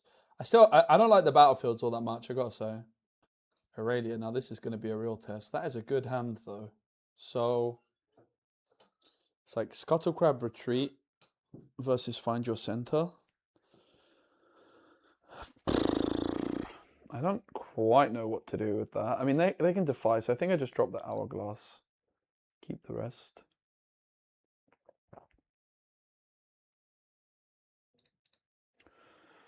The question is like, do we go Steel Paws for the point?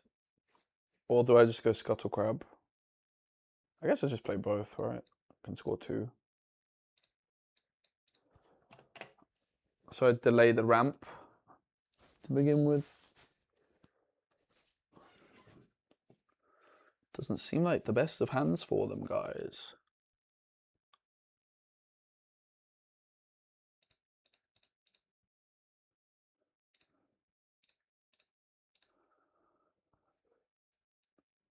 Where do we want to go?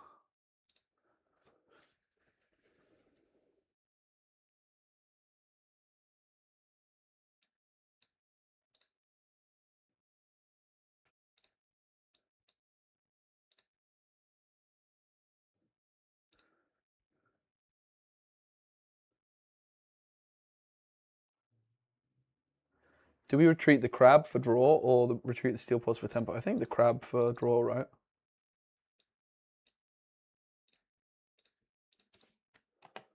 I don't know. Steel paws is a sadder guy to get killed, but yeah, he just gets it done, mate. I think we play the Nasus, right?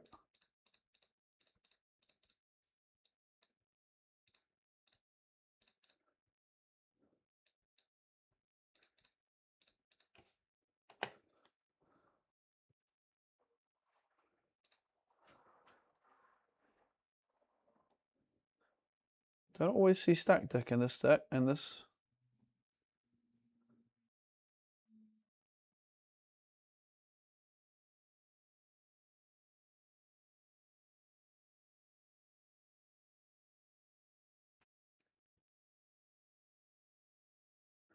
How much deflect would you like to pay?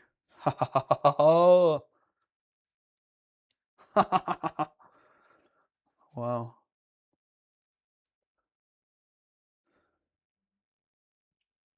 So they have Hourglass. We could like suicide the crab to have a little look. Don't hate it, I guess.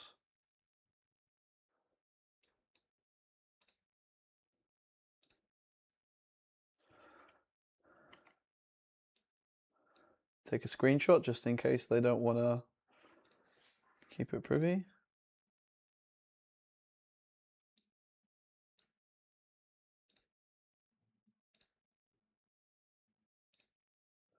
Looks like they're being friendly and leaving it open as they should.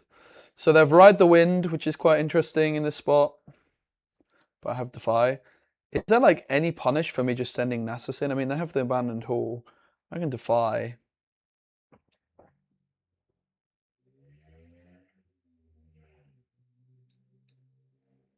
Just start like this. Play the Heron. The next card I play is reduced by 2 and 2 power. Which admittedly, there's not all that much I can do with that. I could play Scuttle Crab for free, maybe. I mean, I could actually non-accelerate the Watcher, which is pretty interesting. The problem is then I can't defy, so I'd probably just play the Scuttle Crab for free, right?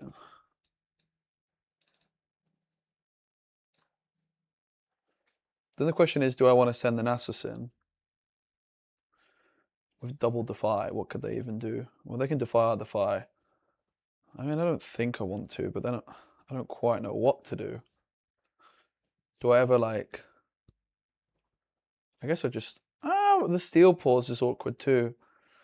I'm not too convinced I played this great. Let's hide this. Play this. Not sure. I think it's fine-ish.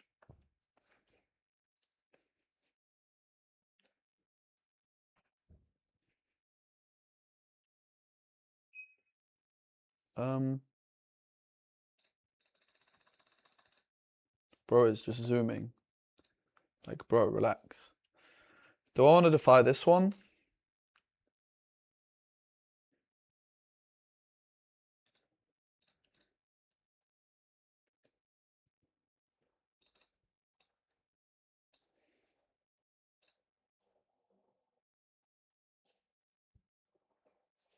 I think it's fine, right? Like, I can't target this. That's the problem. I mean, maybe I was supposed to defy it. They kind of zoomed so hard that I don't really know what I was doing.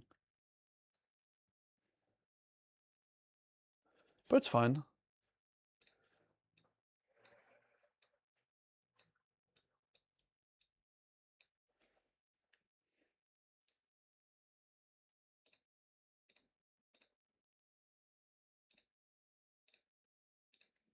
I guess this was correct. Probably. Seems fine enough, right?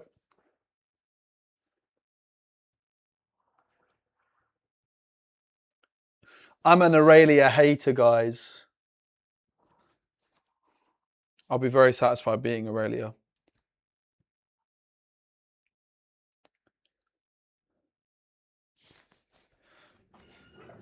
It seems very questionable. I do wonder if it's just Nasus here, to be honest. Nasus in power, ready to.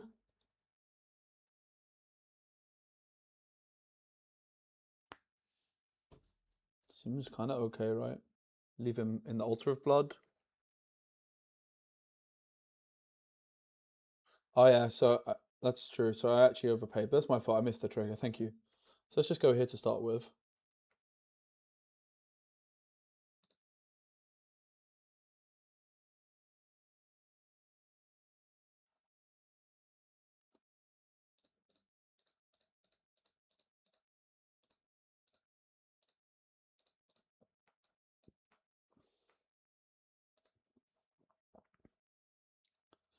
Wow, they're just...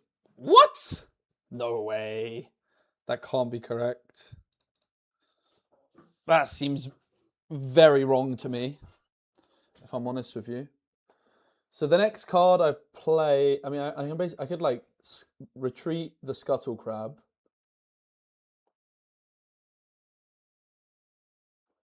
I feel like back off on Aurelia just cooks it so hard. I don't quite know what to do. I haven't played a card yet, right? So if I play retreat, I could play the Scuttle Crab back down again for free. But then how would I trigger the Heron on my opponent's turn if I don't have the retreat? I'm not sure that I would, right? So I think I just pass.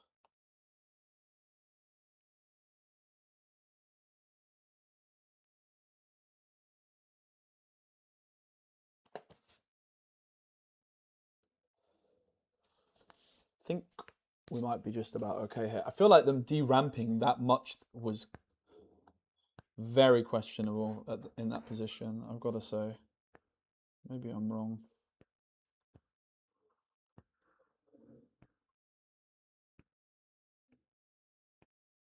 They had the hourglass, right? Why would you de-ramp 3 just to preserve your hourglass when you could just deramp 3 this turn, not, you know, they just lost 3 runes for this turn to still have that out. Like, what would you guys rather have right now? 9 runes or 6 runes in an hourglass?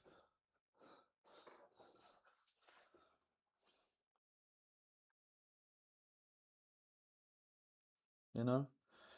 They do have this in the discard, which I probably should have considered a little bit more heavily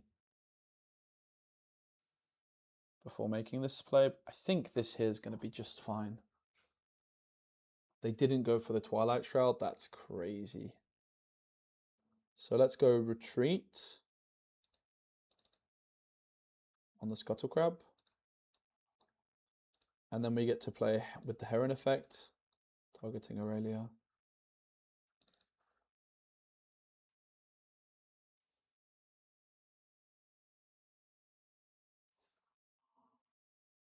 And this is also now at 9.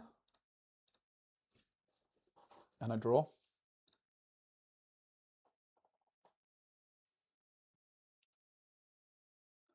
This cost me 1, right?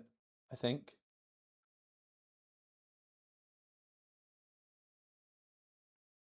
I think it cost me 1, which means I can't play the Premonition. Probably I wouldn't anyway because of the D ramp. So Aurelia is stunned. I'm going to pay 3 power on the Nasus, if I have to put it back at base. Which means I would start at, I'll go 8.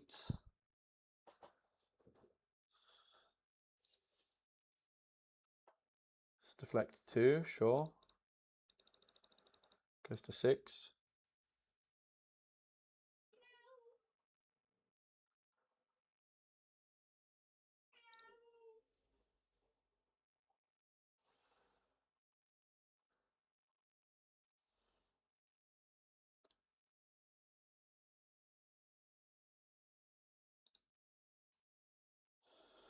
What do we kill? This is stunned. So the Vex, right? I think it's better to kill the Vex. Wait. Maybe it's better to kill the Aurelia.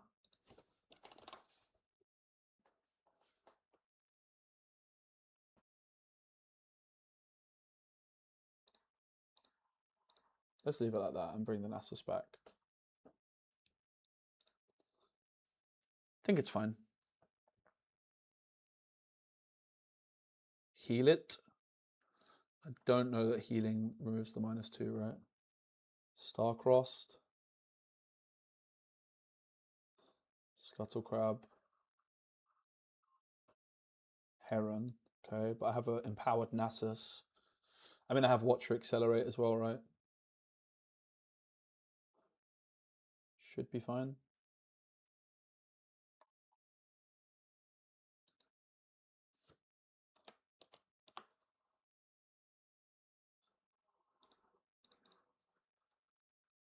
So, I mean, the question here is there any reason not to just accelerate the Watcher?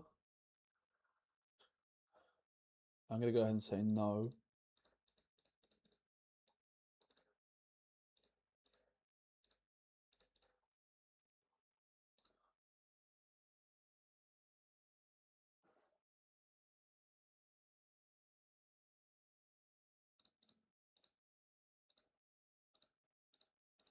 Bing bam.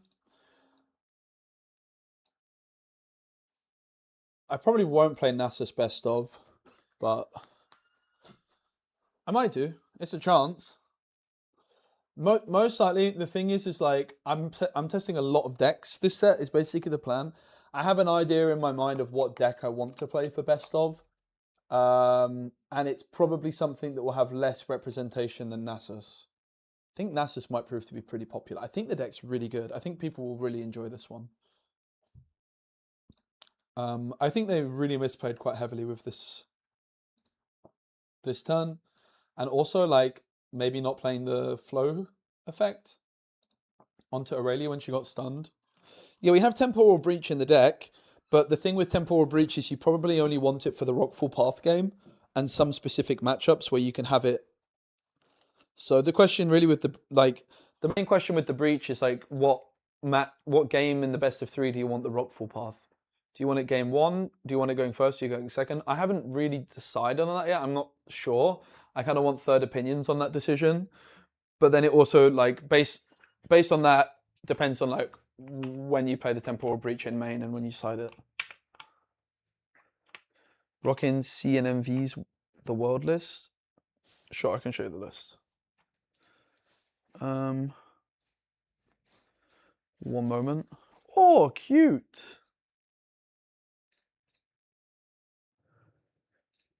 Because I had a deck, but it wasn't saved properly. Here you go.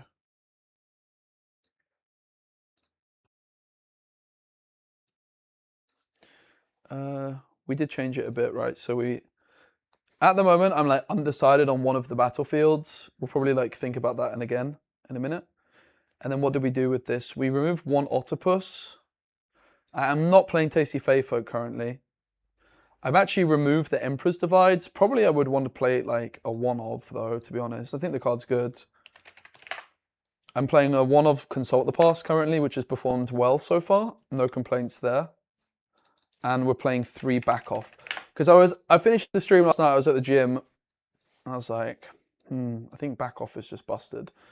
I don't know that I really like the charm that much in this deck. I think the Emperor's Divide is really good, for example.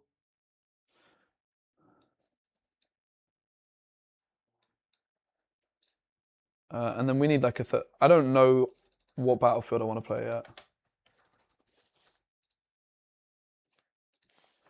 Is Heron an epic? Ooh. Bro, I should have bought some before I did the stream, right?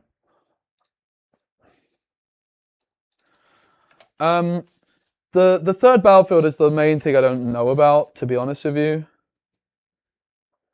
I really don't know. I think that this could be probably quite good. Let's try this. It's bad for like the Steel Paws, but we have Retreat for it. This is probably pretty good. With like Hourglass and with Retreat and with Watcher, it's probably just good, right? This one's good enough because of... I still don't know that I even like Rock off that much, to be honest. But it's good with Temporal Breach. This is fine. Like, none of the battlefields are great, which I feel like is more balanced. Generally, like, with Arena's Greatest and Aspirant's Climb, I'm really glad they've been banned, personally. And you are speaking to the world's biggest flipping Arena's Greatest merchant. Why Octopus? I think it's more so like Octopus versus Clockwork Keeper. And I mean, to be blunt, one of the reasons is because this card is new and I wanted to test it. But the logic here comes down to this versus Clockwork Keeper, I would say, is probably the bigger decision point. Which card is better in the early game? Clockwork Keeper is better in the late game, right? But Octopus is better in the early game. Octopus, instead of me getting 1 point early, I draw from it. I basically sacrifice a point for a draw, which might not sound that good, but actually in a lot of spots of this deck, that is kind of worth it. But it's like, that's not the reason you play it, right? That's for sure, because that's not a good trade-off. The reason you play it is because your opponent drawing instead of scoring is really easy to underestimate how big of an impact that is, right? We're talking about Aspirant's Climb and Arena's Greatest right now. And as the world's biggest Arena's Greatest believer and merchant, like, I predicted very early on in set 1 the first card to ever be banned in Riftbound would be Arena's Greatest. That was my prediction, which obviously was wrong. But that just shows you how much I believed in that card from day 1. When I got my best of Teemo, I went 15... I don't know how many rounds an RQ is. Is it like 15? Let's say it's 15 rounds. I lost 1 game, right? I won 14 games on Arena's Greatest. Lost 1 the whole weekend. And the game that I lost was my game to qualify for Euros, by the way. And I missed it. And I missed it by the finest of margins. I had a bricked switcheroo as my last card in hand. I think anything else would have been good. I digress. Arena's Greatest great. Why is Arena's Greatest great? Is it like actually like 1 point is such a big deal? It's about point pressure, right? Point pressure is like a really big thing in Riftbound that's easy to underestimate, where if you're at 6 points, if my opponent's at 6 points, I have to play so much more risky and they can play so much safer. Whereas if they're at 5 points, it gives me so much extra time. So the 1 point that the Octopus denies against like quicker decks, which are probably bad matchups for this one, is going to be just unbelievable, right? Now, what I will say is, do we have enough anti-Aurora stuff in this deck right now? Nah. I think we're getting absolutely cooked by Dazzling Aurora, if we're honest, right? I have Turn to Dust. Is that really going to be enough to beat Aurora? So that's a concern that we're going to have to consider, right? If we're honest. But this is like a card that should be good against the aggro decks. Would you consider Octopus like LeBlanc and Ezreal? I don't think so. I mean, I think that like in Ezreal you have better options. Like the purple 2-drops are just really good. And also the blue 2-drops. I mean, like, I could play like Ravenbloom Student if I want stats, but I'm not playing Stupefy, right? Like in Ezreal, you play Ravenbloom Student. Yeah. The main reason, like, and the bigger question is why play this over Clockwork Keeper, which I think is probably the other option. It's like Clockwork Keeper is better in the late game. This is better in the early game. And I probably just care more about having a high impact card in the early game. Most importantly, like, I just want a card I can play with Retreat, right? Like, I don't really need this to do much. I just need bodies for Retreat in the early game because this is a ramp tool. So I like the Octopus. I also think that the Clockwork Keeper is a little bit redundant because I'm playing triple Premonition and one Consult the Past. I'm not really sure that I care that much about Clockwork Keeper. It's fine. Whereas like Octopus is like gonna win you actually quite a few games. Of like Octopus is basically gonna be a card that is really good in some of your worst matchups against like very high aggro decks. This might just win the game on its own, which is pretty interesting. Is not so fast a sideboard option? Yeah, definitely. That's definitely true. Is that going to be enough though? I don't know. We need to think about the Aurora matchup probably quite a bit, right? That's probably what we should start doing. I'm going to take a very short toilet break. I'll be right back.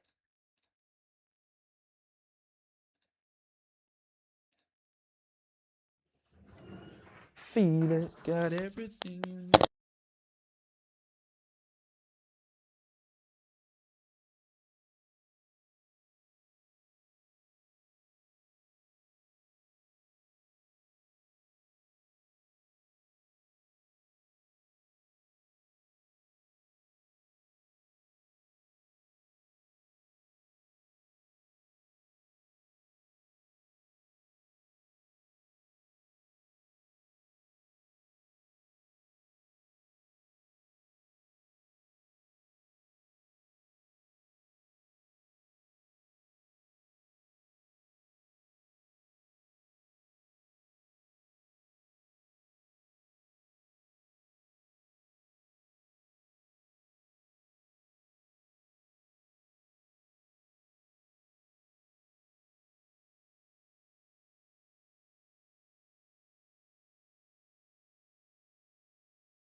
Right then. So how do we fix Aurora, guys? Not so fast helps versus Aurora a lot. Does it help us enough though? Let's be honest. Does it really help us enough? I don't think it does, guys. I've got to say, I don't think it helps enough. Like, this might be the issue for Nasus, right? I'm a ramp deck. I'm not a ramp deck. Nasus is a ramp deck, right?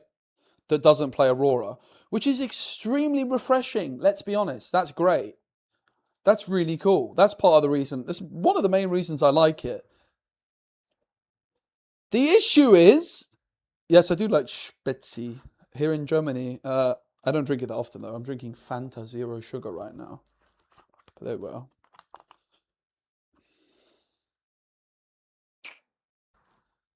How can I actually beat Aurora? I can't discard the Aurora in any way with these colors, right? I think I can only remove the Aurora.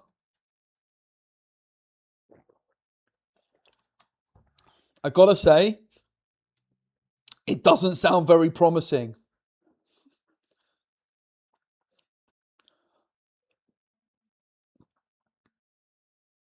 It doesn't sound very promising, does it? The Aurora matchup. We've got Turn to Dust. That's something. That's a good card. There's more gear removal as well, right? There's no way of discarding anything as far as I'm aware. Come on, chat. I need some help. So not so fast would be one option, right?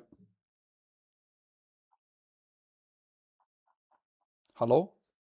Hello, hello. Please work. Hope CDPR revives Gwent with Witcher 4. Oh, we can hope, right? I do love a bit of Gwent. We can flip and hope. I mean, Witcher 3's getting DLC soon, right? So maybe we get some new Gwent content for that. Why is this not working? Gear. Okay, there we go. I'm not looking for gear specifically. I'm looking for cards that say the word gear. Disarming Rake. This card's pretty pants in it, let's be honest. It's not very good. Adaptatron, it's even worse. Rocket Barrage, could that be more compelling for us?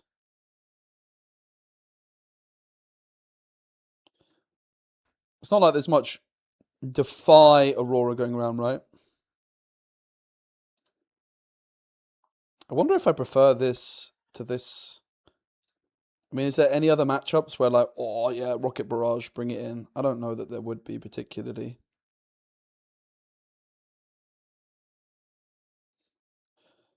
The Aurora matchup is looking quite cooked.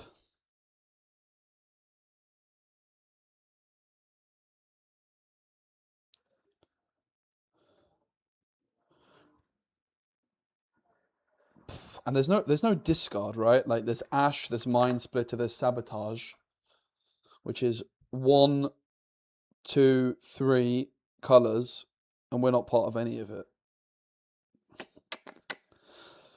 That's a big fat stinky bummer. So then the question is, guys, with our sideboard strategy, right? We're terrible against Aurora. Okay. So is our sideboard strategy supposed to try and fix that, or do we just accept our fate? We could also ditch the Flurry of Feathers, which is a card that I've been pretty interested in for the not so fast, for the Aurora matchup, right?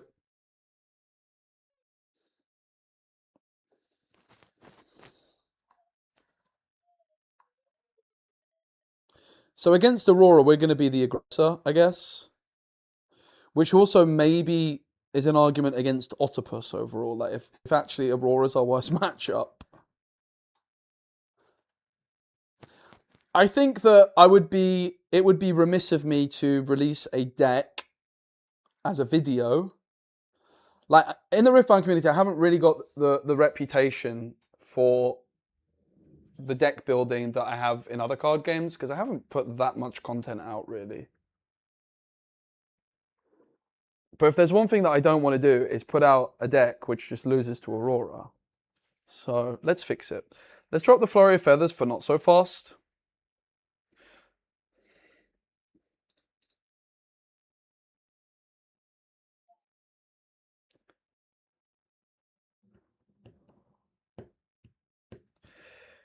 We might have to drop the Octopus, guys, for the Clockwork Keeper with this realization, right? We might just have to accept it. If, like, Aurora is actually our worst matchup, why the flip am I playing the Octopus? Is there any other 2-drop that's, like, good against Aurora? Probably not, right?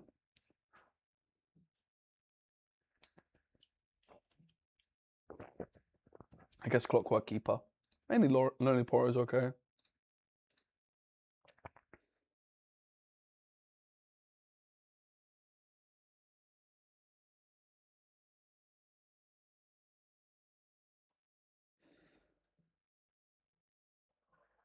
Spicy Witch deck is still such a juicer. If I ever had the money in this economy to build a deck, I would hire Spicy to build it. Let's go. That's so funny that that deck is still seeing so much play.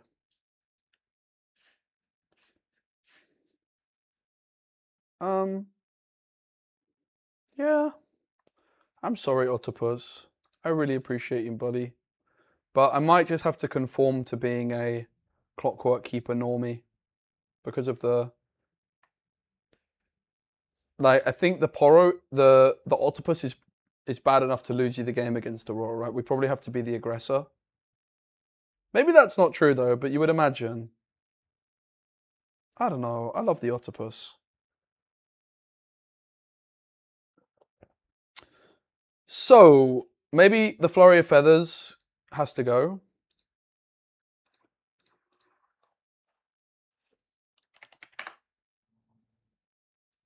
They stopped the Gwen. Yeah, Gwen's in a really fascinating spot where there's no developer support, but there's monthly balance patches voted upon by the community. Do I just slam 3 not so fast in for this one matchup? I don't know. I don't hate it. If we're saying that it's the GOAT in that one matchup,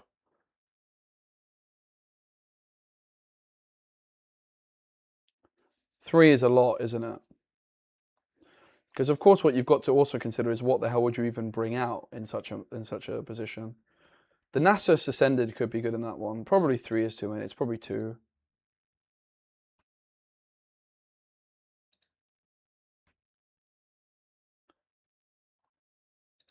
Maybe I'll play like one of Rocket Barrage. I don't know.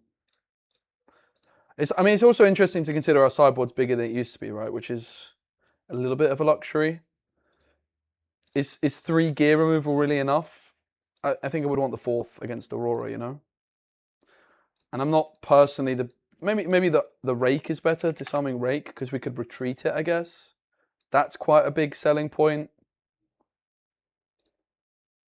I could actually kill multiple gear with it.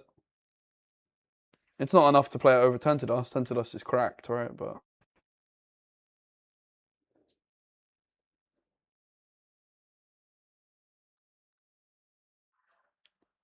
I think I'll leave it at this. So we keep the same main deck, but we sadly put the Clockwork Keeper in instead of the Giga Chad Octopus.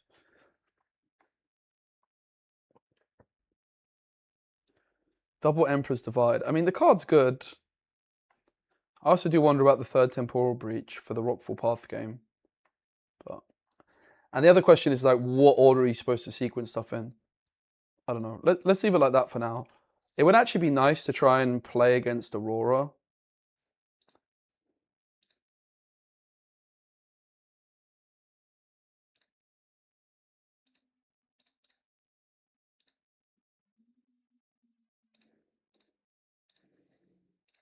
It doesn't really fix it though, right? Because they get the on deploy again from the dragon.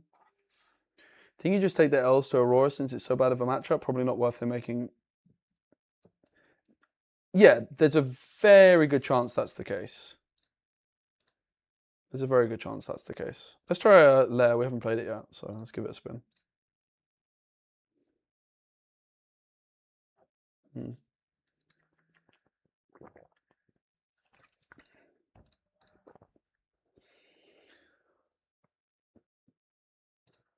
Let's keep the Watcher, man. Watcher's the best card in the deck.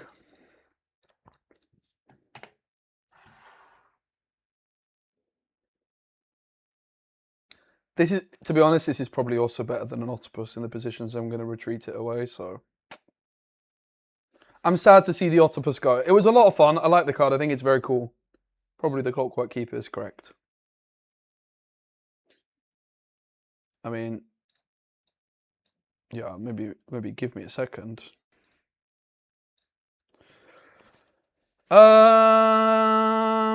Is it Phi that goes? I mean, like, the Bellows Breath Watcher just looks so tempting, man.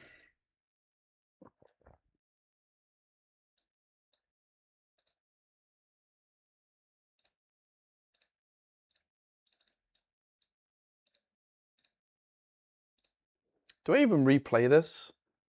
I'm against a discard deck. I probably do, because I want to play the Heron to a battlefield, I would guess. I don't know, maybe it's better not to, though. I think it's fine.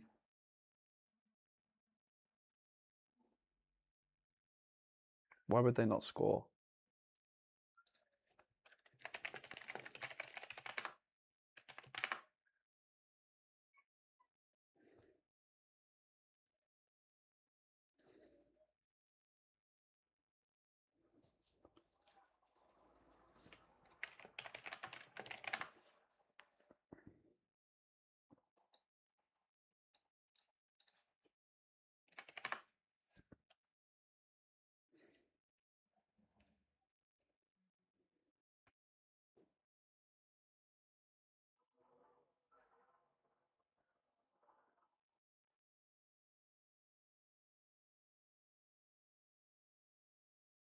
Yeah, Sprite Fountain is not what we're looking for.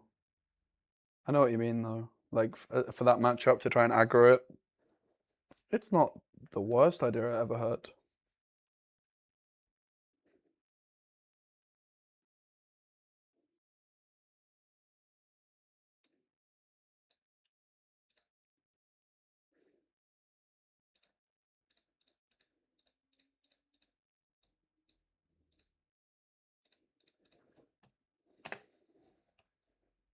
Next card we play would be free, but doesn't make a difference here.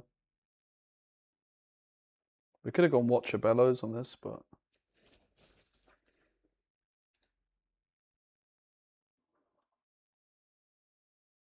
Does it work in token units? I think it should do. And I would need to read the card to double check. Do we care about defying that? I don't think so. Seems like a pretty weak play. Probably just going to discard the defy, right? We just want raw stats, mate.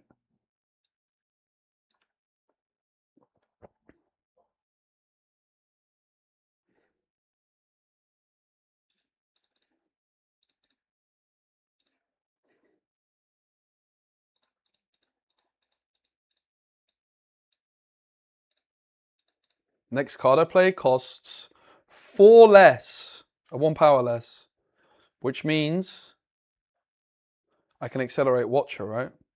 I think.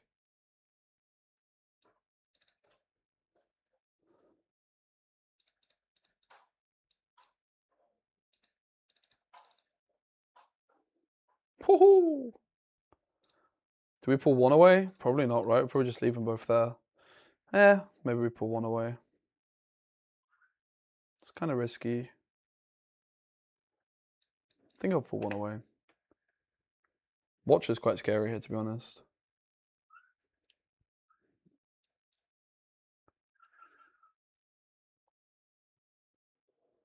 I personally like this one, but I haven't used the other website, so I'm certainly not an expert in this matter.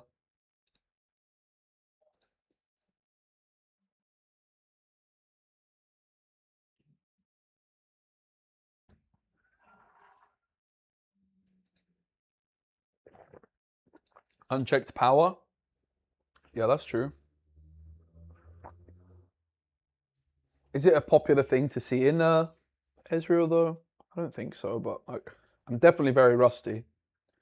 Wouldn't surprise me that if I walk into one of those, I wouldn't be too surprised. The Pack of Wonders, the Sprite Fountain.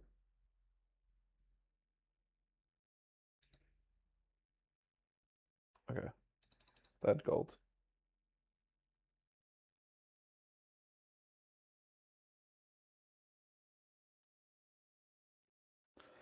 The main thing against discard, like the best strategy is to leave your champion as your last card. Because it's just there, right? And you've always got like a card in hand that they can't interact with.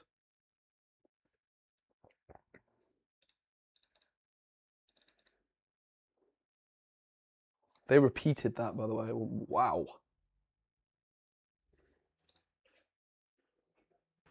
Seems a little bit excessive. They could have just... I don't really understand why they repeated it, actually. They only needed to do it once.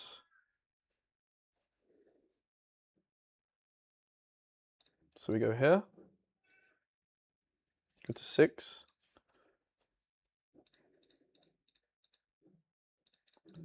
Wait, first card costs 1. Next card costs 2 less, right? So we go 6. For Nasus, ready 2. Sadly, I can't empower either, though. Oh, that's tapped. Yeah, I'm going to the next 3, believe it or not, which is awesome. I didn't get to do any last set because I was busy for Utrecht. I was at a wedding.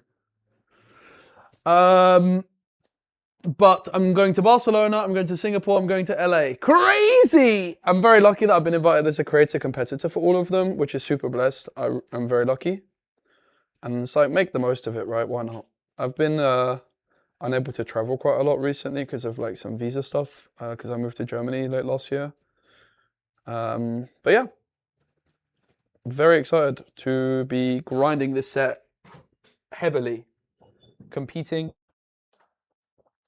I finished 70th in Lille, and my practice was extremely low level. GG. My practice is, for both these events has been such low level. It's just been me slamming TCG Arena solo queue without much prep support from others. It's a bit, but not much. I still got 70th, and then the second event wasn't my event. I think, yeah, this is one of those. Made a bad play for sure, really bad play at one point. I blundered. I queued unbelievably difficult opponents if you look at it, and I think I got I did get the deck wrong as well. So we never keep the back off. That's for certain. Do we even keep the steel ports? I would almost never get rid of this guy. He's so good. Classics is scary. I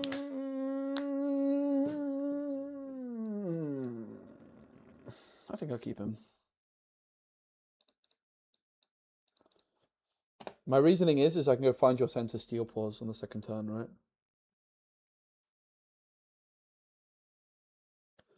One eye co-open with Mogwai. I'm sure I will at some point.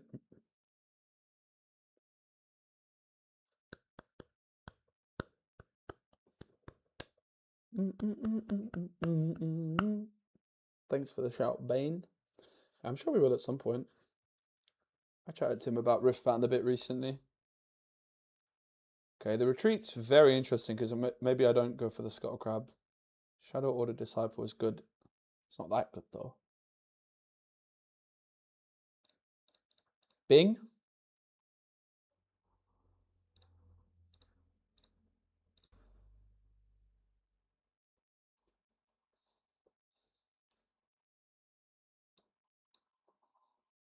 Bam.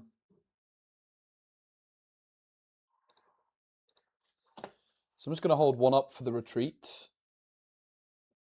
With the logic being, I bait them into the lair and then they're stuck. I like my playmat personally.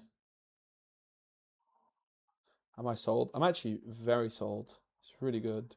This card's interesting too. The Tailcloak Matriarch basically play Fizz from discard.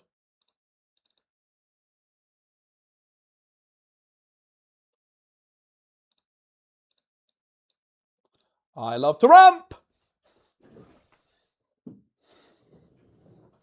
How does Rockfall Path work? Units can't be played there, which I don't know if it's actually good for this deck. I'm not going to lie. I'm not convinced because of Heron. I can't play Heron there. Sounds kind of bad. But like, it's got really good synergy with Temporal Breach. Oh, this poor guy. This card is so good. So the question is, do I accelerate and score?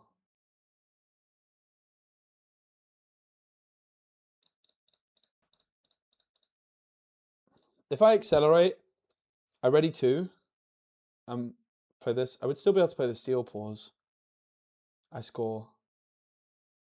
But yeah, this is one more. 1, 2, 3, 4, 5, 6, 7, 8. Bing. Bam. Legend. Ready to. Boom.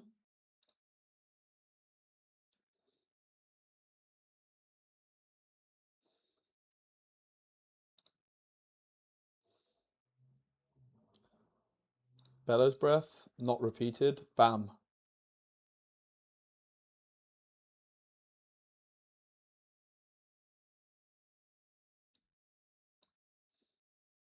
Steel Paws. This deck's so good, man. So the Watcher's trapped there with our own lair, but I still think the lair's good enough, right? It's probably good enough. We need some ramp, some resource gathering, because we spent a lot of power. What the heck does this thingy do? When you play me or when you score player 1 might build water token here. Okay. Not bad. It's pretty expensive though, not gonna lie. I don't know that I'm convinced by that. Wait, what?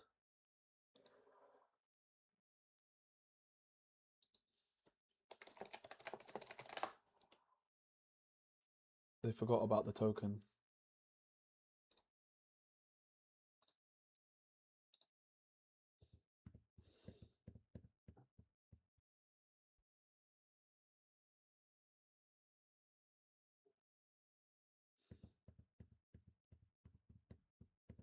Watcher?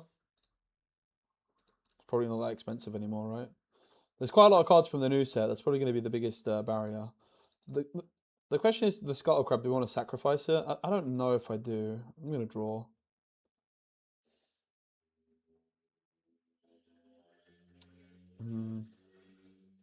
Maybe I should have empowered this guy.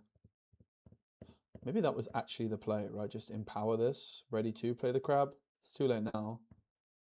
Because now, like, do I pay a power to draw? Probably. Okay, that's good.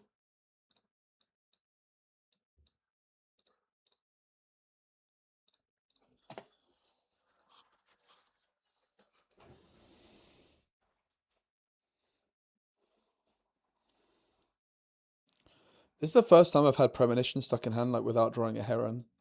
Kind of draw a Heron, like, every game, it feels like. That's why I play 3 of them, though. Like, my strategy is very consistent.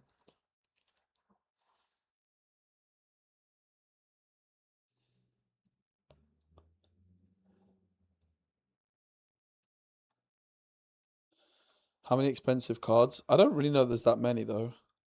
I don't, to be honest, I'm not too clued in with the market. It's definitely a 3 Watcher kind of deck, though, you know?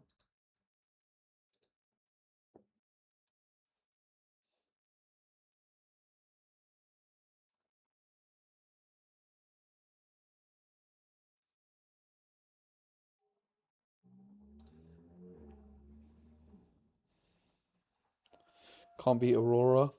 That's probably my concern about it. We haven't played against Aurora at all. If you can beat Aurora, you're going to lose game 1, and you're going to have your almost whole sideboard dedicated to it, and you still might lose. That's probably the issue, right? So, do we commit the discipline?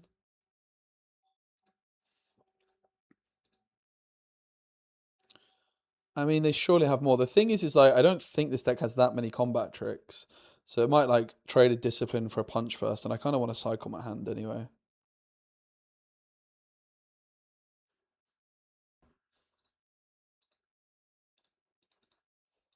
If we trade, it's so good for us.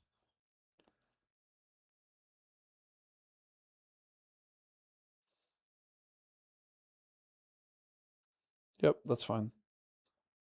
Trade Discipline for Punch first. Happy days. You follow to watch later? Let's go. Thanks for the follow, Matthew. Appreciate it, buddy.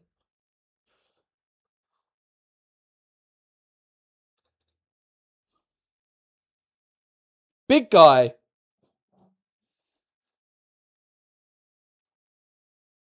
My Steel Paws is safe. I can't believe it. I thought he was so cooked. Oh, I shouldn't have said that. I shouldn't have said that, guys. It might not be safe. This card's kind of cooking. Oh, it's not safe. They're tentacles. This card's kind of cooking, actually, with the Void Reaver. They also should have gained an XP. Oh, they have it there.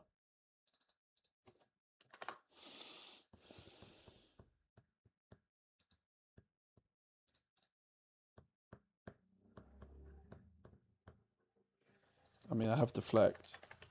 Seems expensive. I don't think it's a bad play, though. These Steel Paws are kind of good.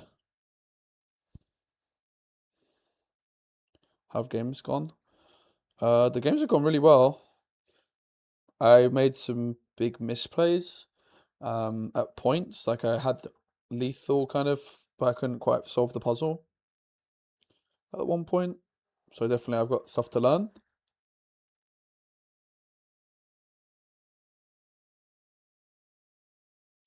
Surely they're sending a tentacle in, yeah.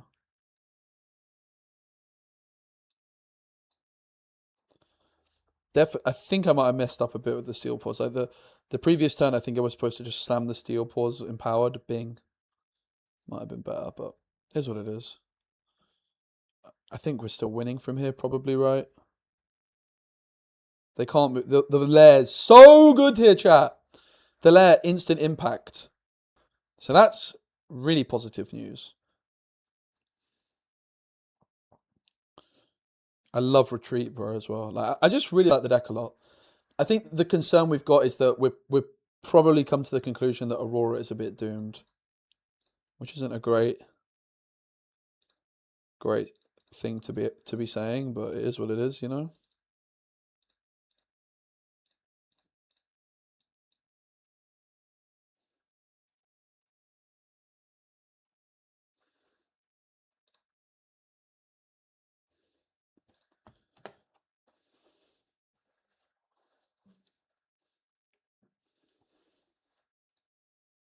It's possible Retreat on Watcher just wins the game here.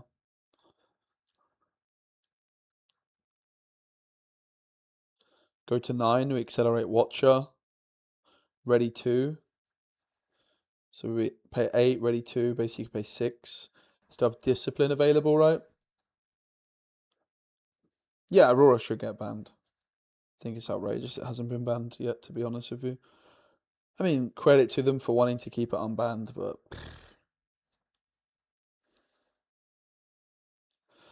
So, if I don't retreat this... If I don't retreat this turn, right? If I don't retreat this turn, I go to 8. I would pay 1 for retreat, and then I wouldn't be able to accelerate the Watcher. So... Let's look at the hand and see afterwards, right? Punch first, Void Assault, Star-Crossed. Okay.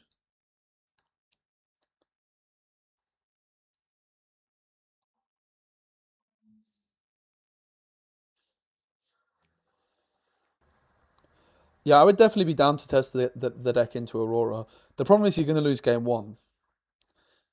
And then, like, do you really want to, like, use all your sideboard for a matchup where you have to bring in your whole...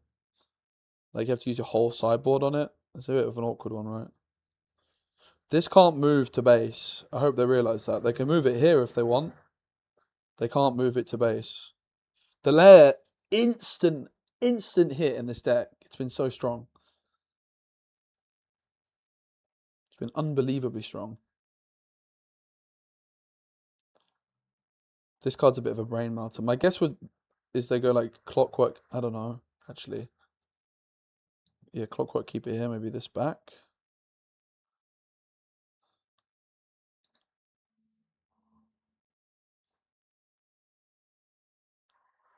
They discard Star-Crossed.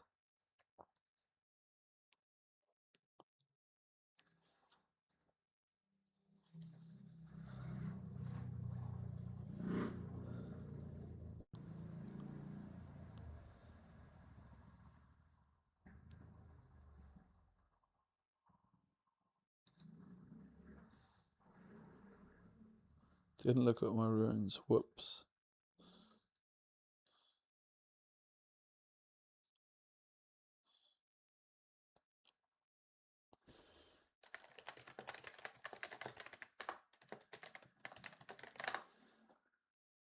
See if they can change, I don't mind. This card's a bit of a brain melter, right? The Void Assault.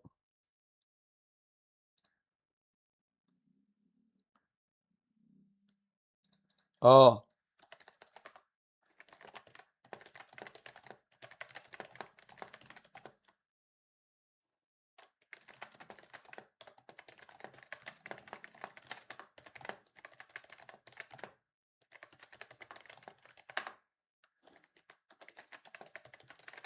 So, I mean, I win in this spot, but I'm kind of curious to see if we, like, can play on.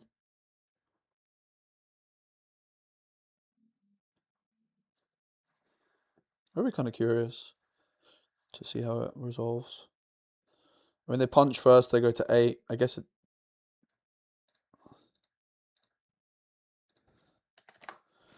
we had it anyway, right? Like, we either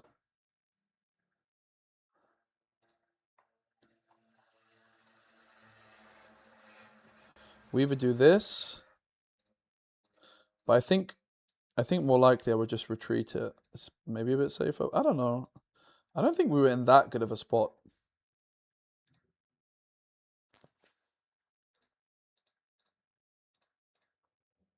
Let's keep testing the lair. Seeing a lot of Akali. I think Akali's rubbish. But it has been better than, like, when I've played against it, it's better than I thought it would be, I guess. So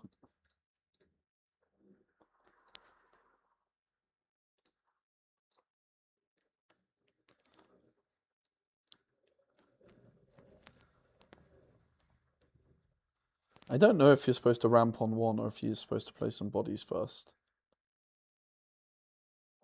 You know, naturally you would think ramp on 1 is better because then we have more resources for the following turns. How much do I care about scoring a point? Probably not much, which probably leans me towards ramping on 1. If I ramp, I'll be at 6 next turn. I could go like double Scuttle Crab. If I don't ramp, I'll be at 5. I could go like find your center Scuttle Crab.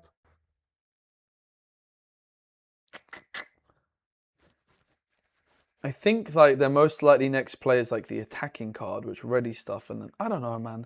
It's actually a really weird one. I'm not convinced this is correct, but I'm gonna ramp. Triple Scuttle Crab! And it was correct! That's the ultimate turn 2. It's such a ridiculous turn 2, it's unbelievable. I love it. I see your double mournful witness, I raise you. Bing! Bam! Boom! Okay. I mean, it's not very good, if I'm honest. It's very possible I should have played the Steel Paws. It's very possible. Did I done goof? Is this play just terrible? It might have been terrible, honestly. I can't say I'm too happy about the position. If I played a Steel Paws, I could empower it. Bam, conquer. I don't know how good that even is, though, to be fair. This is where, like, Watcher's nice, right? Should Aurora get banned or should they rework Elder Dragon? Nah. The problem is Elder Dragon is fine. It's Aurora's the issue, right? Like, basically what you're saying there is like, oh, we should keep Aurora and then limit the design space of every other card in the game. Like, potential high-cost card because Aurora exists. It's like, nah, just ban the problem, which is Aurora. I can't believe they haven't banned it yet, honestly. I think it's a big surprise for me. It's fair play to them, though. I mean, it's kind of bold. Do we just send 1 Scuttle Crab in for info? Probably.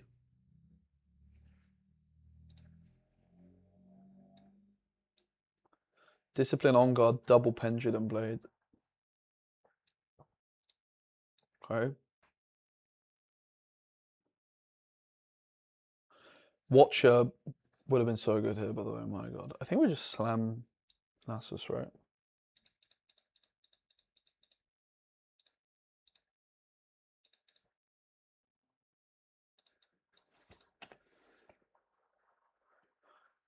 The deck is fine. Yeah. They don't need to. That's for sure, but I still think they should. It's just boring, man. It's just not very interesting. The problem, I think, like, honestly, the biggest problem with Aurora, like, increasing the sideboard is a good step, but it's more so that, like, honestly, if you think Aurora's fine, I invite you to try and play Vi. Because my goodness, it's miserable trying to play Vi. Yeah, when that exists. We have to be, like, really careful here. But I think with back off, we're fine. Like, we obviously always do this. Why not Cat Heron? Because I can just play Heron to a battlefield. So I don't need to...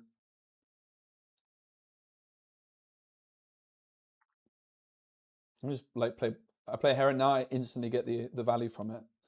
So like, there was no reason to play the Heron instead of Nasus, apart from the D-ramp one. I like Nasus. I mean, maybe because I could have got double Heron, I guess, would be the argument of why I could have gone for Heron. It's maybe possible it was better. I don't hate that logic. I think I will go here. They draw an unknown card, of course. He's stuck there. It's kind of cringe. Oh well.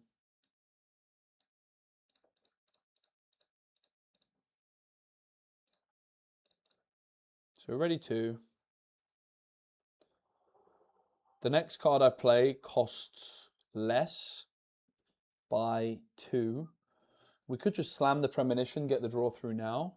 I think it's okay. Costs 1.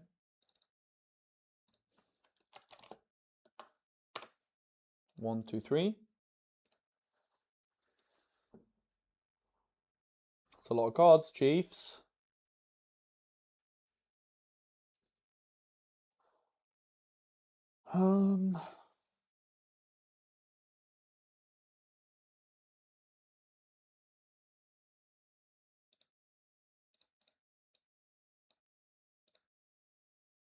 Side this. Don't think I want to take another hide because it's too much of a D ramp. We basically have 6 runes up for our opponent's turn, right? So it's like a Defy, a Back Off, and a Discipline, for example. Seems reasonable enough.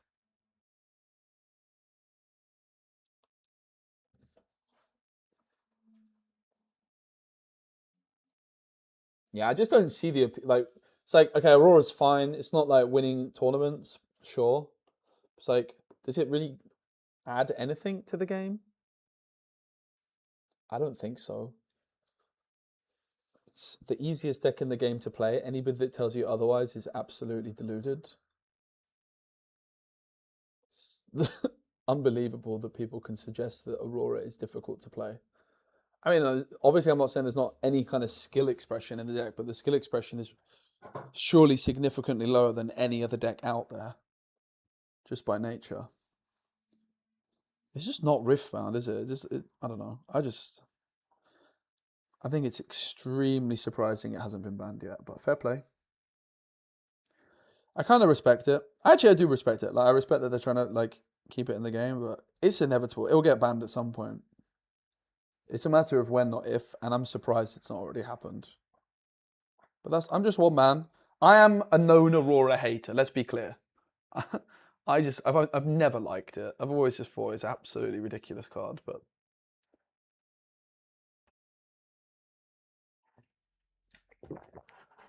I understand them also, like, at this stage in the game's life cycle.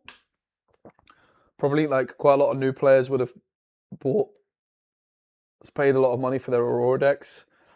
I would imagine if it was not for that, it would have been banned already, but they might just be worried about the backlash and losing a lot of players at this stage in the game from banning one card, which, like, tanks the market so much. I don't know if that's true. I wouldn't be too surprised if that's a factor, though. I think it's a reasonable thing to consider, you know? 10 cards sideboard. I mean, I think Aurora's a lot worse now, but I mean, like this deck, for example, like my goodness, the matchup looks a bit of a disaster, really. Oh, okay. So Scuttle Crab. I mean, we're not scared of anything that they have there, right?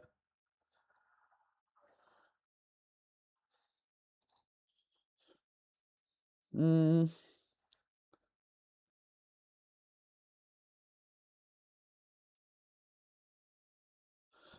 The stun on it just seems like the correct play, right? I mean, if we flip the Hourglass, we can play the stun for 1.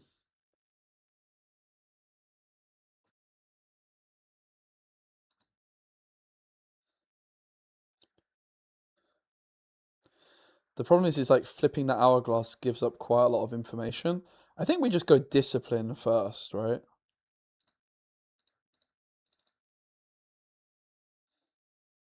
Offer the trade, which we're not even going to take. Next card I play costs less.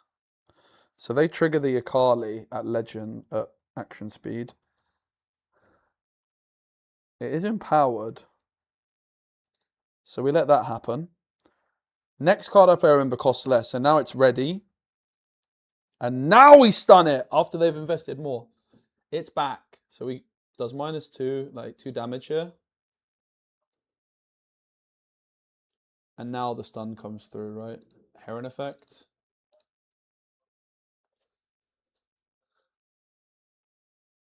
Draw. And the damage gets removed. Jeez! I love the Heron. It's so good. If opponent's score is within 3...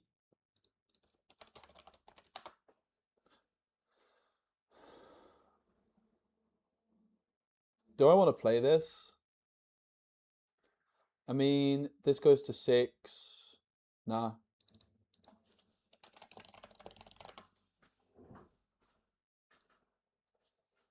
I don't want to. Okay, so they don't commit anything. But if I tap out, I run the risk that they still could, right? So I'm at 9. Obviously, I can play a Heron. Next thing gets reduced by 4. The thing is I don't really have anything which I care about being reduced by 4. We don't play any main board gear hate. No, we have 4 gear hates on the sideboard currently.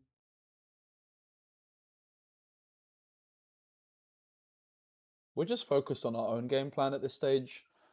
But like, yeah, maybe as the deck develops, if you want to beat Aurora, you say that you just have to like pre-sideboard for Aurora, maybe, if you're bothering to sideboard for it a bit, and you play like Turn to Dust in main, for example. I don't know if I would want to do that though, but maybe Disarming Rake. Okay, what do we do? So if we play the Heron, I mean, you would think we should move this guy out of the battlefield, right? We could move this Heron in, and this one, I think we want the Hourglass to save this. So I think that we should play a Heron probably at base. The cost reduction from this one is not that high.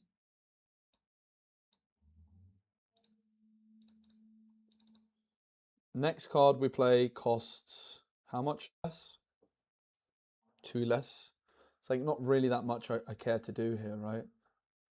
Unless I pay 2 to consult the past. But I could also hide this thing. It's a bit of a weird one. I wonder if the Heron was not the correct play. I think it wasn't, right? I'm going to take it back.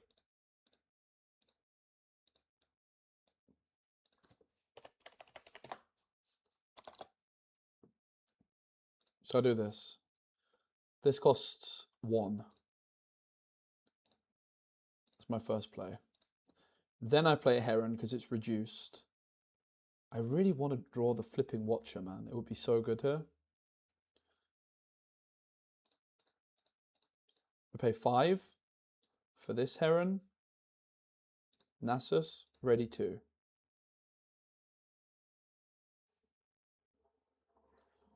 We could retreat the Scuttle Crab.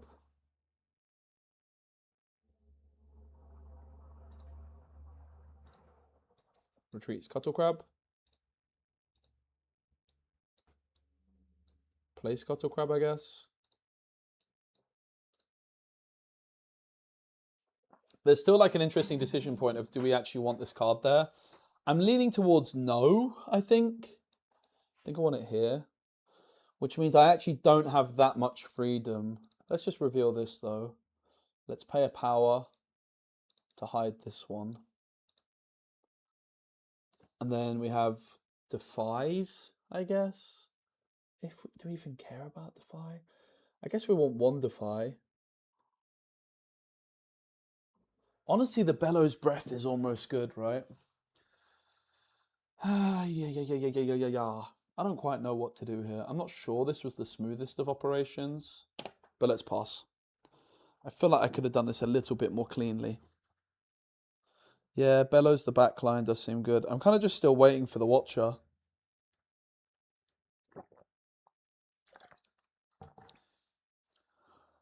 Not sure this turn was the cleanest. Bit of a weird turn. I'm giving them a point for free, and then they could just try and conquer next turn, right? I would have to try and hold. I think it's okay. I don't think we gain a bunch by having an additional Steel Paws down at this stage, so I think it was fine to hold it just in case I want to double Defy.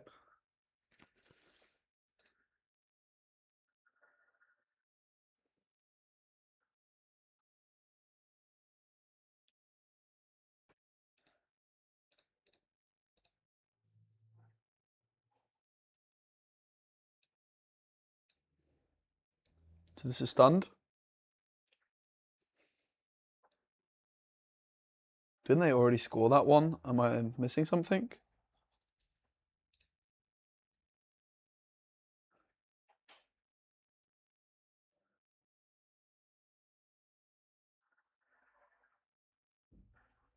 Where's my Watcher?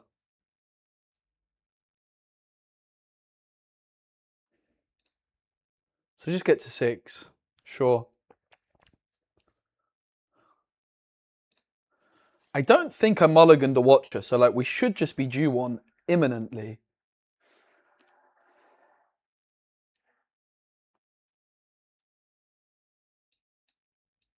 Let's move both of these in, because then they're at a battlefield.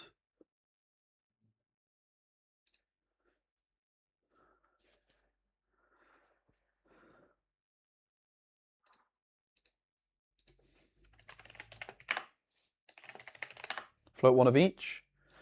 Play this for 1.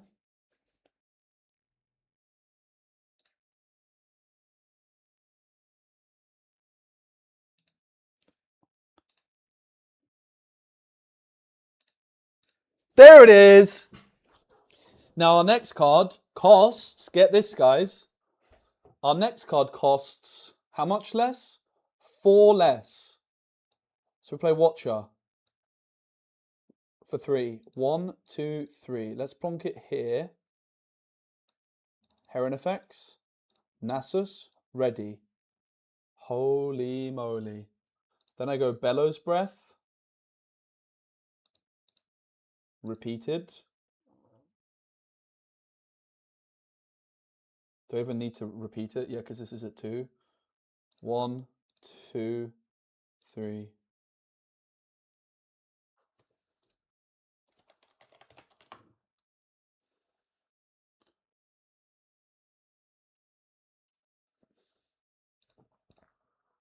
Defy.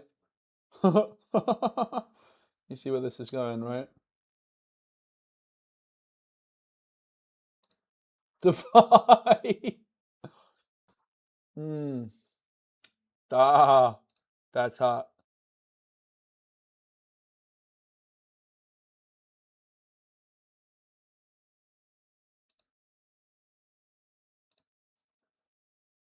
Damn. So we're going to play this guy. Let's hide this. Pass.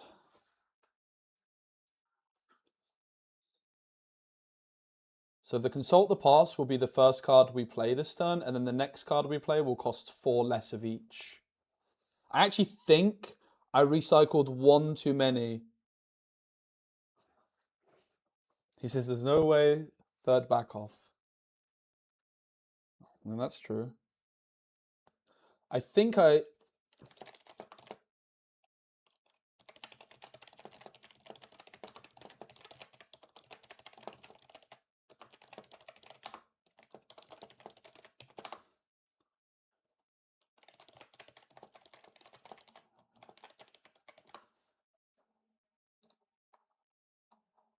I spelled center wrong.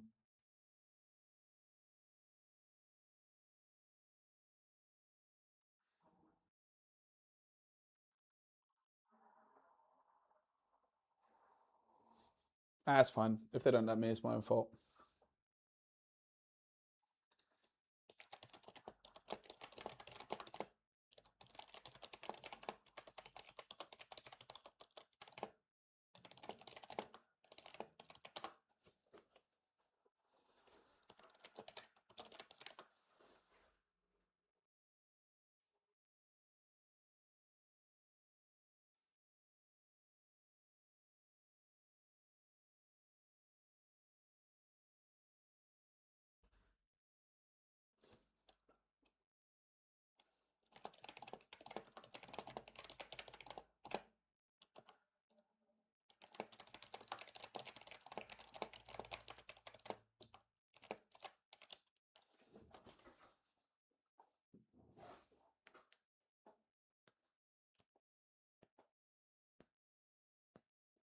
Really gambling with not keeping to 5 for signatures? Maybe, but... I mean, we cleared their board with this play. But yeah, perhaps. You recycle a rune? Yeah.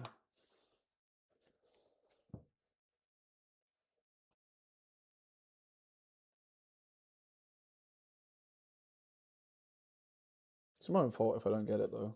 It's like...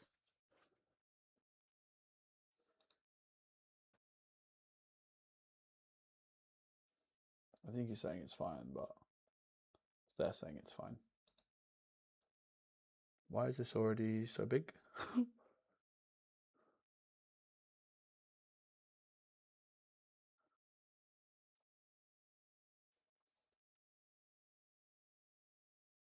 Yeah, we might be cooked still, right? Because of this.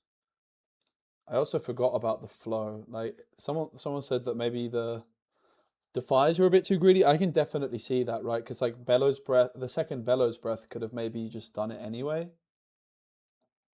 You know? So it's very possible I messed up. But let's see. Live and learn, right? Back off is popping off. Like, he's scared of the third back off, and it's the new addition to the deck today, right? So I wanted to come back to the deck. I was like, And maybe also we should have gone bigger on stats in one battlefield. I'm not sure.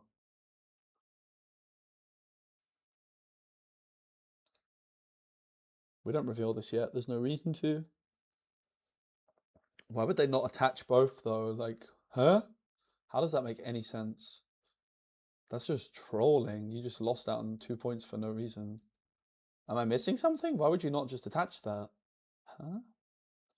That seems very troll.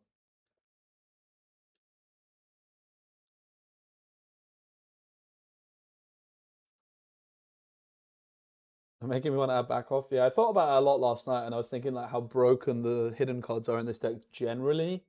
I don't like Stupefy in the deck either, right? Like, so I wasn't playing Stupefy. Need a red maybe? Yeah, fair. But now it comes in. I mean, they basically just missed out on... Is 17 right? Let me just think on that. So it's like 6, 8, 10. Where did they get 17 from? So it moves in twice. I moved from here as well. Okay. So it's 6, 8, 9, 10, 11.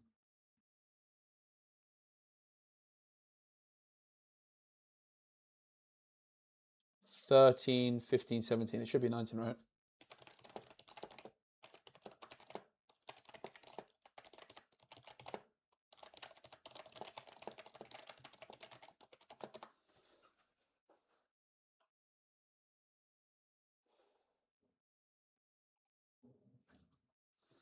I mean...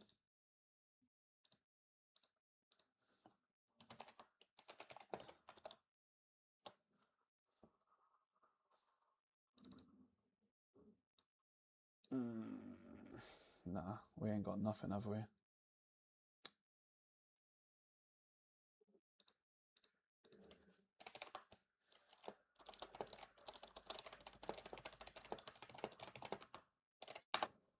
Well played. So I think someone pointed out my defy was like, I very quickly defied on the Bellows Breath turn.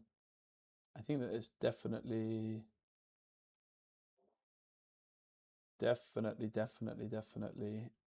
a fair assessment that that was a mistake. New players are still learning. Able on time. Thanks for streaming posting gameplay. I have trouble finding people posting digestible content. Well, hopefully mine is somewhat digestible. If you've got any questions, let me know.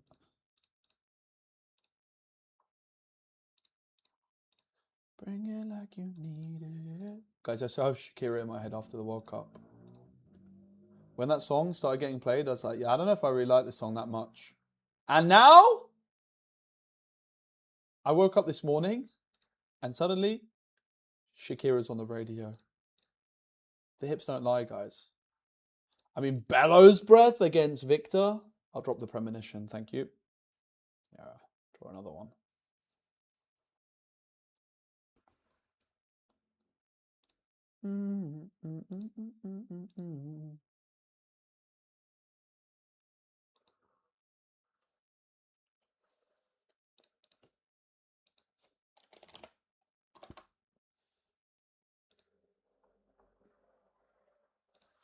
We like to ramp, we like to ramp, we like to ramp.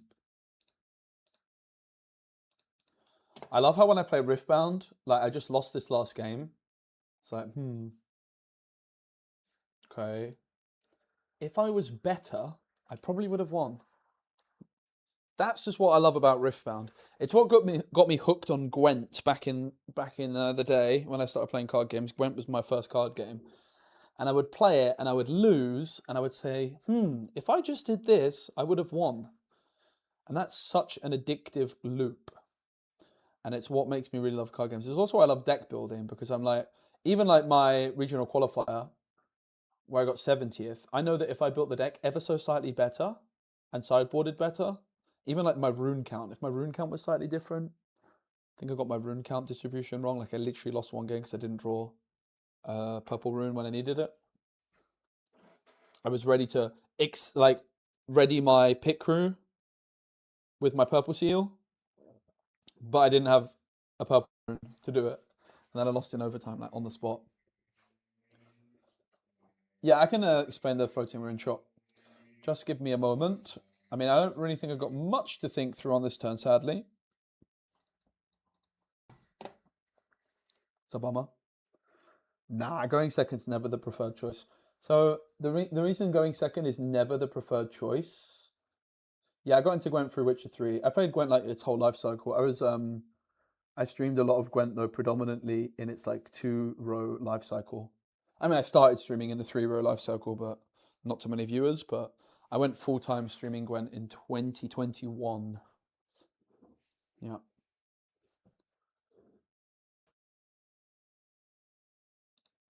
Gwent Hero? I'll take that.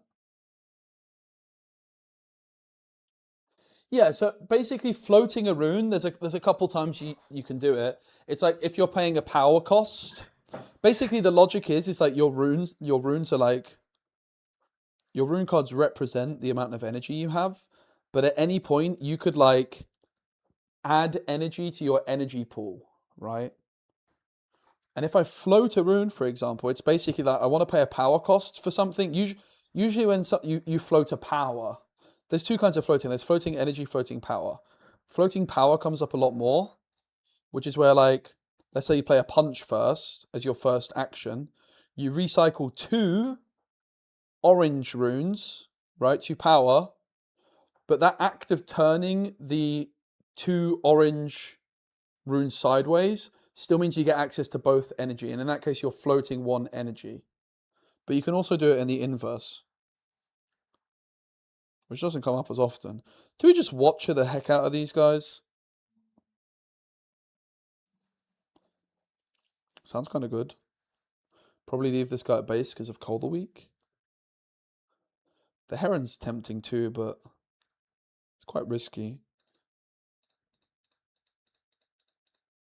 Bing, bam, ready to, boom. These are all at 1. I'm at 8.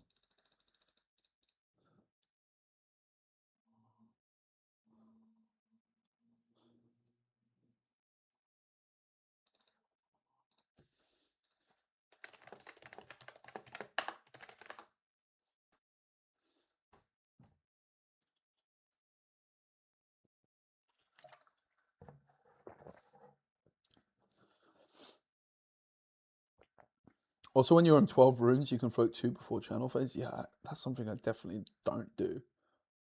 Thank you.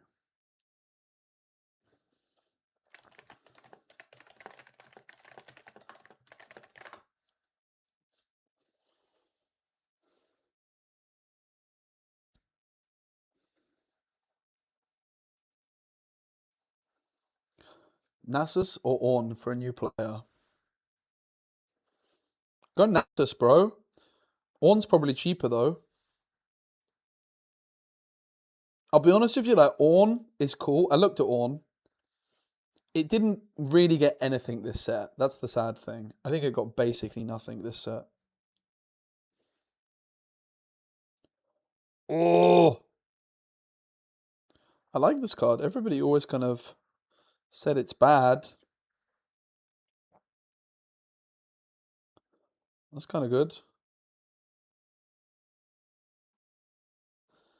I think we just accept our fate, right? I could have played this first, but then they wouldn't have burnt all this energy, so fair play to them. I don't know if I want to play this on a steel pause, though. Yeah, I'd probably just pass, right? Thanks, Damus. I appreciate it. I haven't streamed in a long time, like, properly.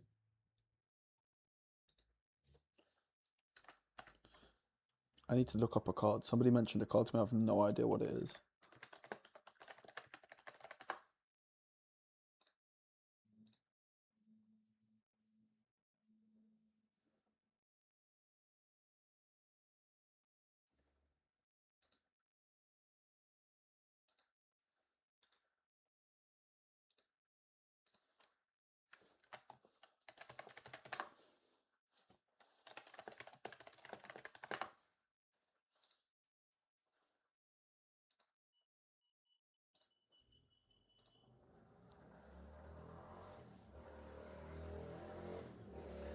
I wasn't paying attention. What did they do?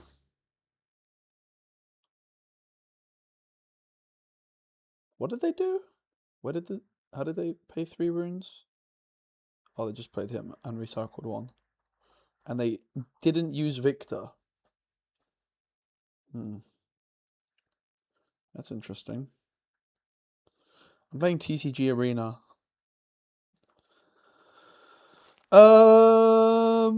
I mean, we could empower this guy. I think we kind of want to leave him at the base, though. I'm not gonna lie, they got 2 open. The other thing I could do is I could move it in and play the big guy, but then he's stuck there, and I don't know that that's good. If I play the big guy, I can also play this for free, though. I think I'm gonna do it.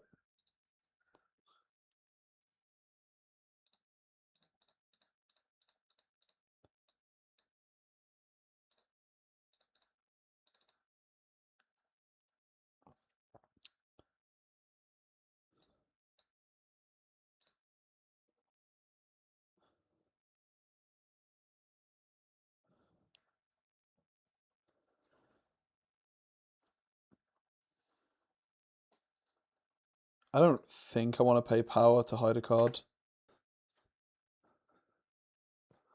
Will Lucian decks ever be proper tier 1, high tier 2? It lacks a bit of draw, to be honest.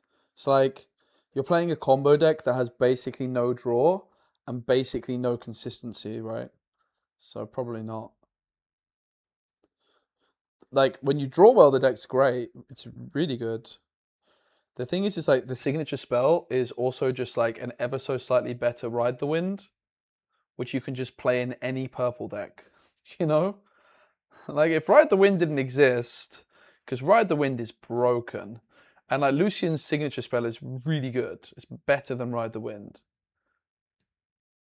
Yeah, Lucian was pretty good. I actually played against the best of Lucian in Bologna. I managed to beat them, but it was a nail biter.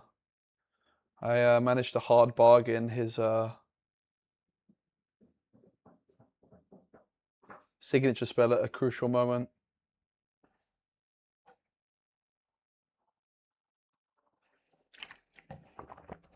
Yeah, best of Lucian at that tournament finished like 40th or so, I think.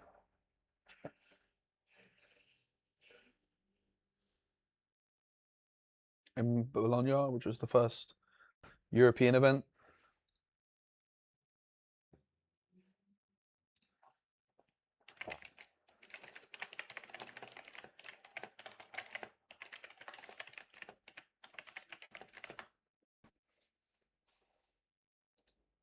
I guess on this, right? Did I get too greedy, guys? I didn't play the hourglass. I didn't even hide it. I mean, what are they going to do? Singularity? Smoke screen, okay.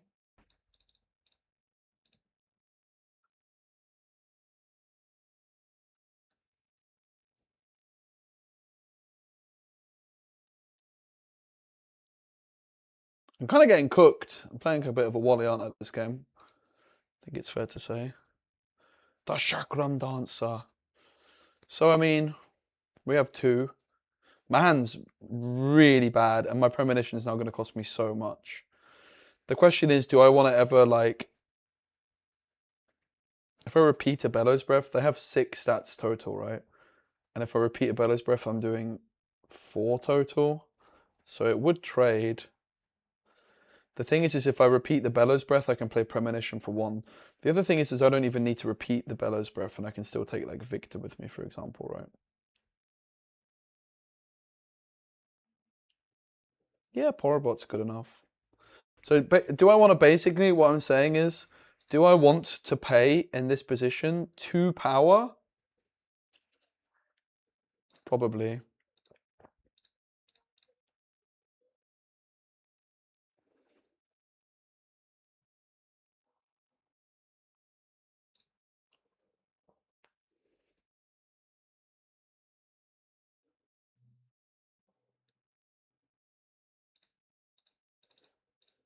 Maybe we could draw Discipline, right? Yeah, it's really good to try.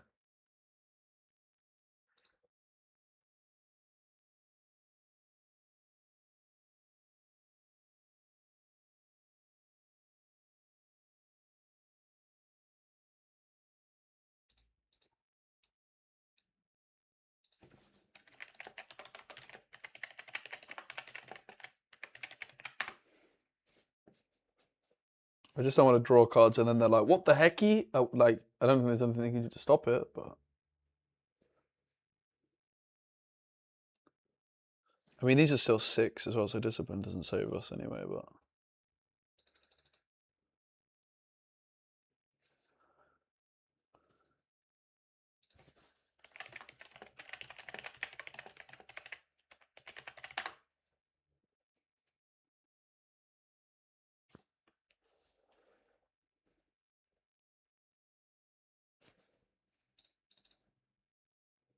Oh, we could retreat it. It's not bad. Or maybe even retreat the Steel Paws. It's like, they're at 6 total. I mean, it's kind of nice to take out the Victor, right? I'm going to play the retreat. The question is which one?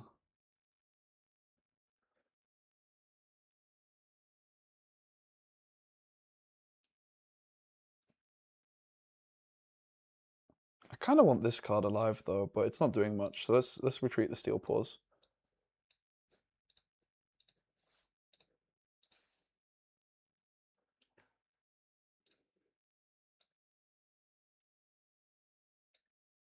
Okay.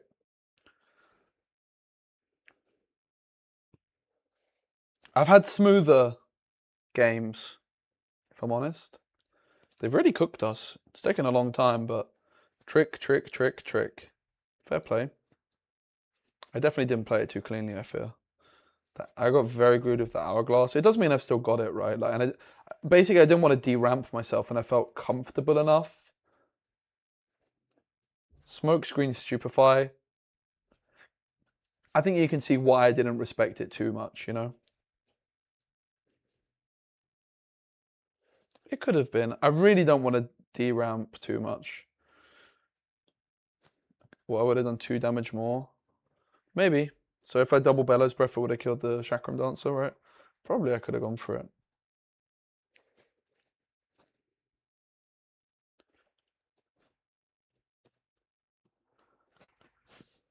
Double Discipline to take this out seems good.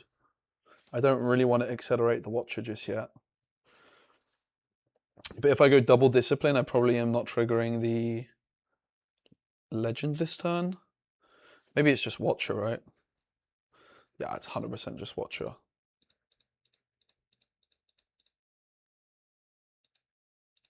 Because then I just ready to. Watcher takes these guys. And then Discipline, Scuttle Crab takes this guy.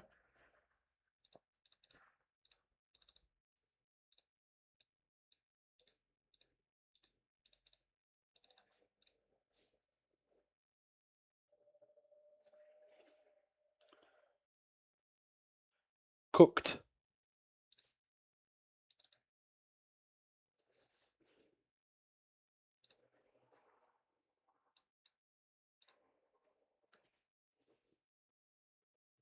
Do we need to hide something? I don't know. I feel like I'm gonna be greedy and just trust my gut that there's nothing they can do to kill the Watcher here. I guess they could do like the drag down, but if they play that, like I just win probably, right? They develop nothing. What's it called? Like the drag down card, like kill a unit at a battlefield. They have to develop. Or BOOM! I love Jace, bro. This card's so cracked. I'm a big Jace fanboy. You can have the deck list. Let me find it for you after this game if you remind me.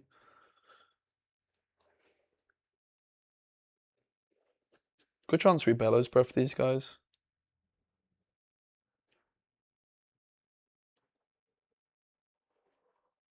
We're still a long way from victory. We're 4 up. I don't think we know anything about the hand yet, right? No Scuttle Crabs have died.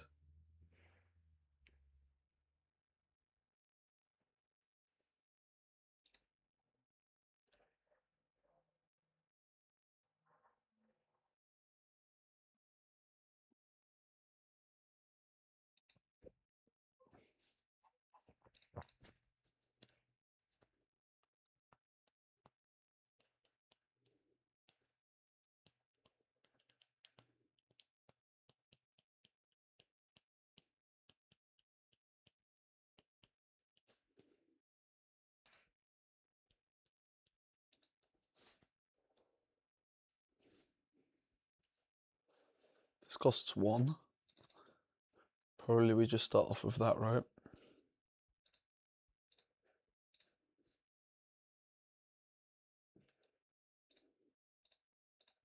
Whoops.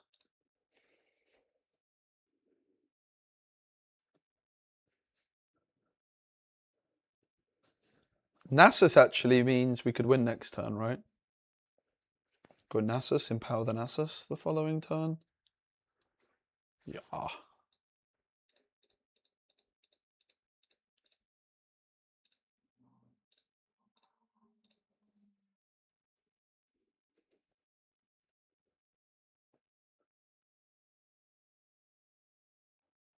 I would like to Bellows this. Do I want to repeat the Bellows? Maybe it's fine not to repeat it, right? Hold up a Defy.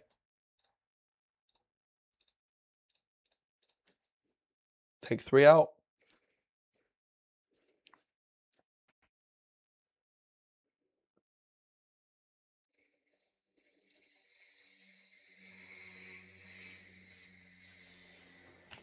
This guy's stuck here, so Can you explain why Steel Paws are not Heron? It seems Heron is more valuable.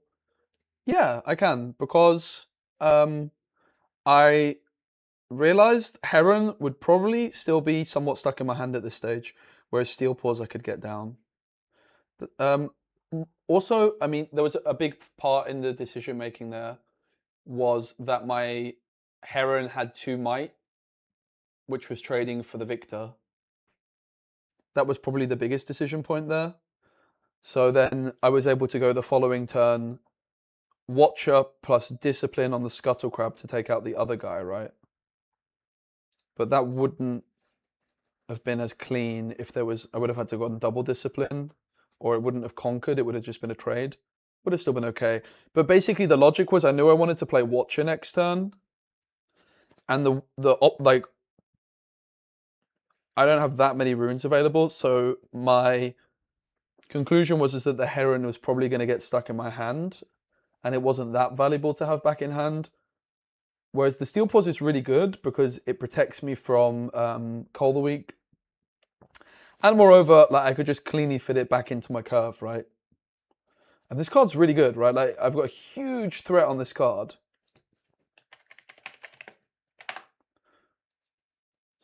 Deflect to, yeah, and they're like, maybe not. So, do I want to let the smokescreen go through on Watcher?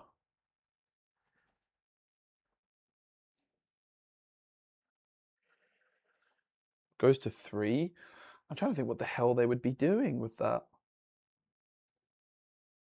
I'm not sure I care. It could be Singularity, right? But it's like,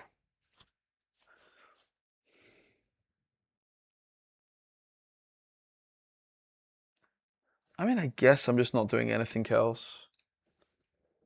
I think it's fine.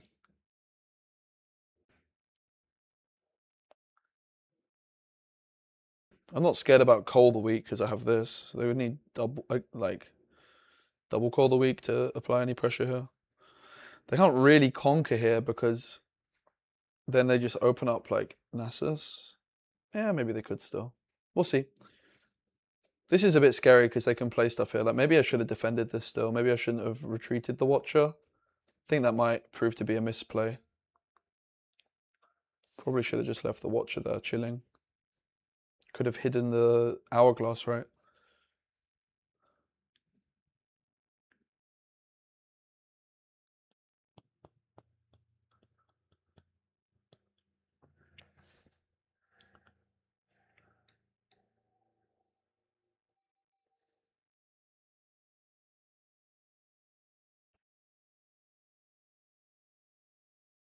Singularity, Shock Blast, Dragon Form. So they can only play the Shock Blast.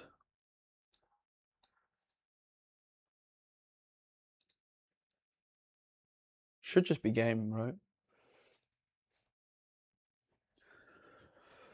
They obviously just send all of this to the battlefield. Is it game? I mean, the most important thing is we don't lose here, right? We don't need to win this turn with the Nasus. So we probably just play it safe and... yeah. Shock Blast is all they've got, which is 4 damage, right?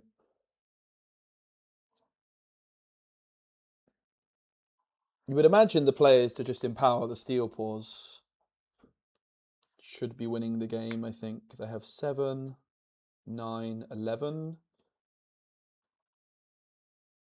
with 4 damage. I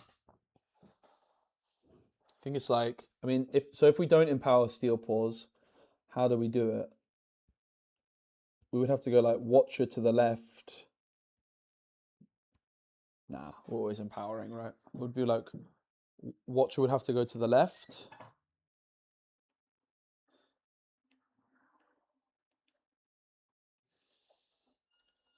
Yeah, Steel Paws here, popping off. So this comes back to the question of like why retreat the Steel Paws, and admittedly, a big part of the reasoning was that the Heron was making a trade that I felt quite valuable at that point.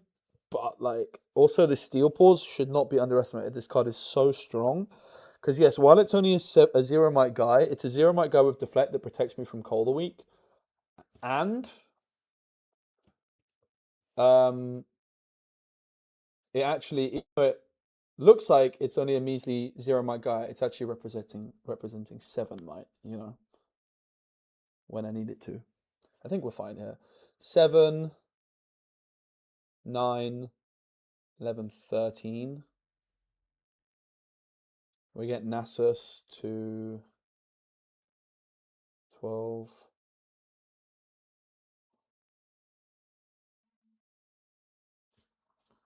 I mean, we start like this for sure.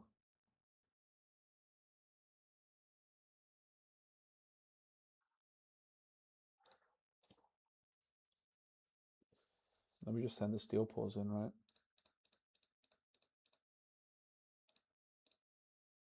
Ready to? So it's at 7.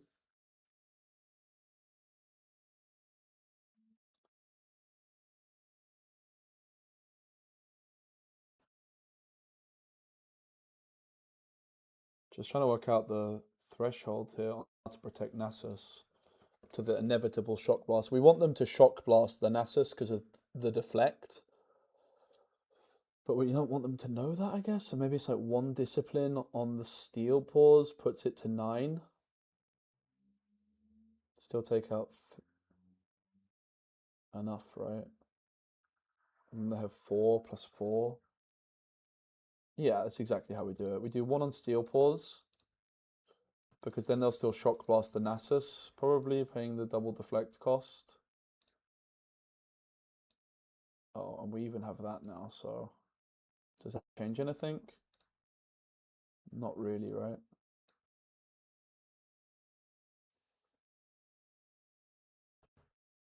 This does literally nothing.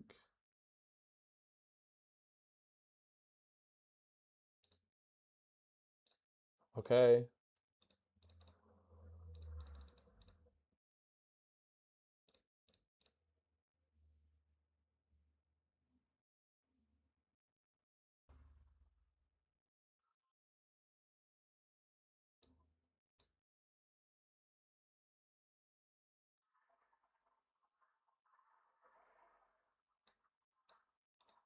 I guess it was actually 10, right?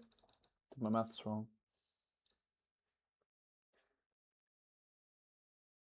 Let's go, that dummy. Appreciate it, mate. Lorcana's new multiplayer format looks super interesting. I'm really excited to play it.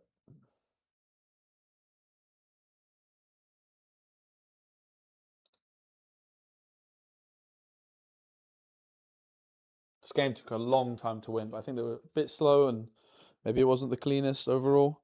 So we just hide 2 cards, right? We hide this. Bing. We hide this. Boom. And we hold 1 up for Defy. GG.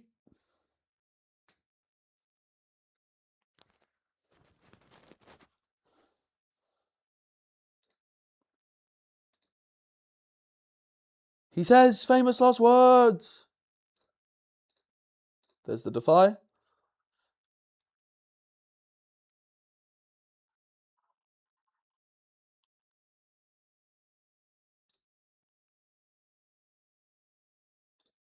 Guess we'll also just do the draw.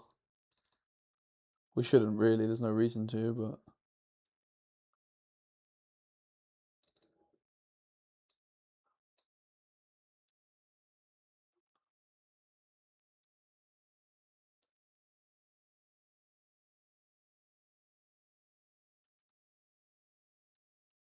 Why didn't I win? This is not empowered.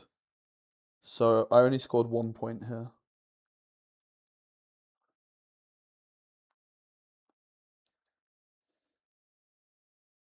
If that's what you mean. Unless you mean my opponent. Watcher to 5. Yeah, Nasus is not empowered. And I had to spend the resources on empowering the Steel Paws. I did the maths on empowering Nasus and I wouldn't have had enough points. I would have lost the game if I paid to empower it.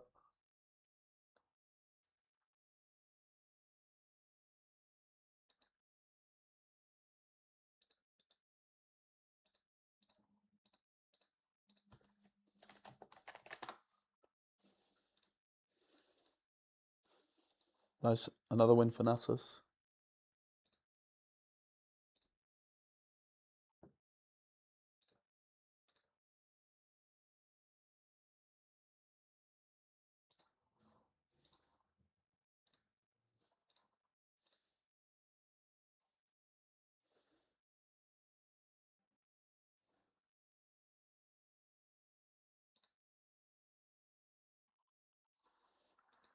I mean, I think the mulligan probably picks itself.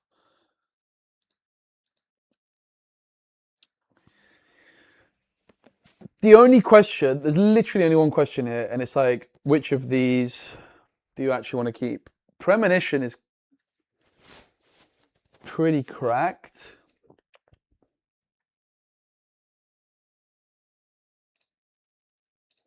I would think it's back off because I think part of the factor in the decision making there is the fact that I'm already mulliganing a back off away.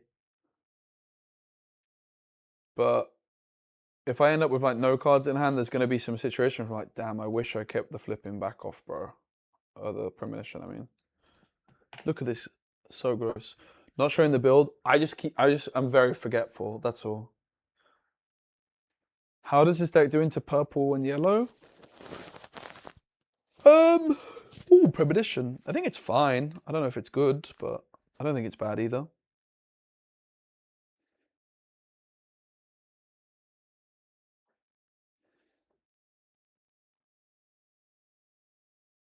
I don't know if I want to score this.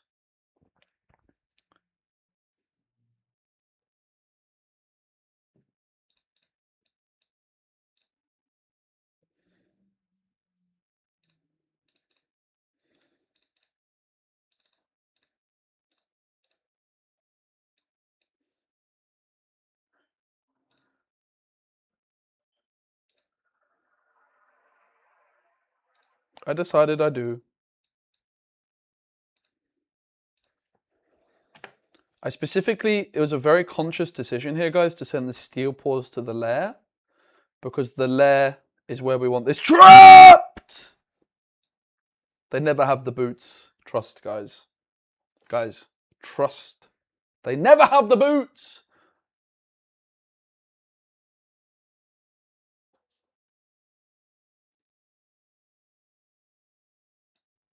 They have the boots. I've seen Crumbling Sands in quite a few lists.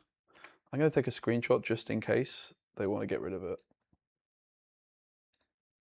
Because, you know, I've been scarred. Yeah, there it is. I already took a screenshot. I'm allowed to take notes, so I just take screenshot. Do you know what would be great if I could answer this right here? 6 stats is not a lot. We don't know the card they drew. It's so sad that I can't. But they know that I can't, I guess. So fair enough.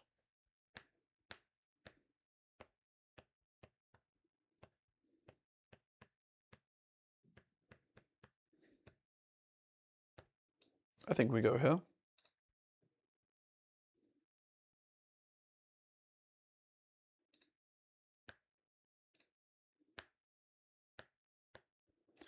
Yeah, it's been like Crumbling Sands has been like a one of actually in quite a few decks. Might be good enough in this deck as well. It's like a 4th Defy basically, right? Did I score? Nope.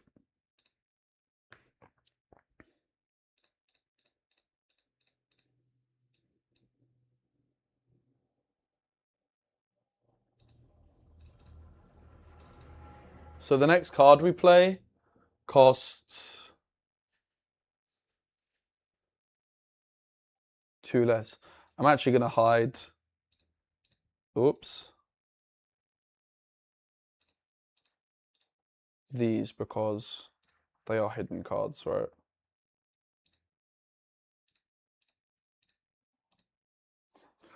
So the next card we play costs 2 less. What do I want to do for 2 less?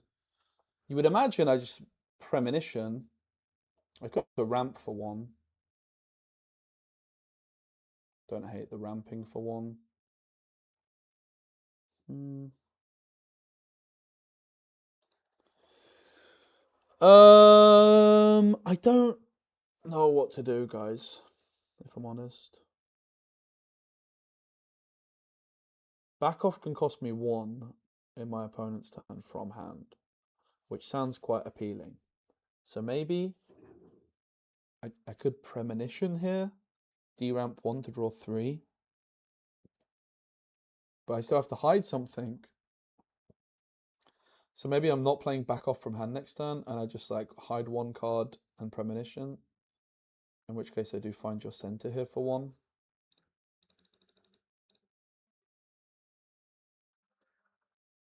I don't know, is that good? When I could slam Premonition instead? I think it might be, because I don't want to D-ramp. It's like 2 rune difference overall, right? It looks a bit weird. The question is, do we hide Consult the Past or back off? I mean, we can still play back off from hand, right? So let's hide the Consult the Past, I guess. Weird one. I think this is correct, right? I think this is correct. Like, I don't really need the Premonition draw. I'm going to have to pay a power to hide something anyway. It's possible I should have hidden the back off, realistically, because of 1 Defy now kind of cooking us.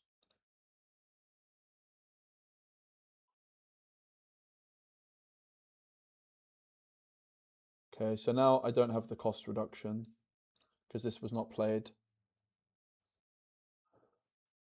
We didn't know about the Defy.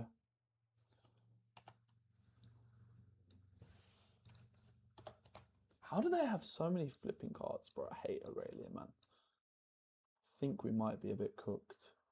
The good news for us is his back off wouldn't have worked.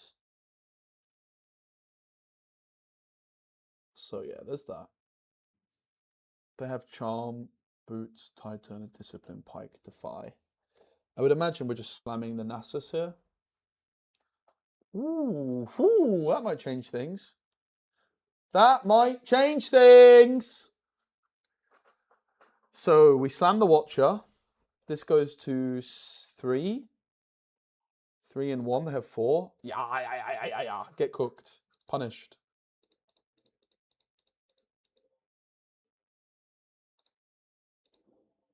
Punished.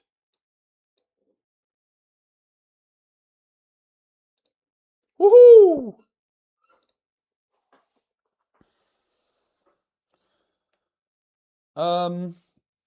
They had Pike, Tide Turner, Boots in hand. Pike's a 3. I mean, there's like a chance they could do some shenanigans if I don't hide a card here.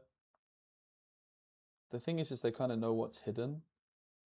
And they could charm us away. I'm just gonna chill, bro.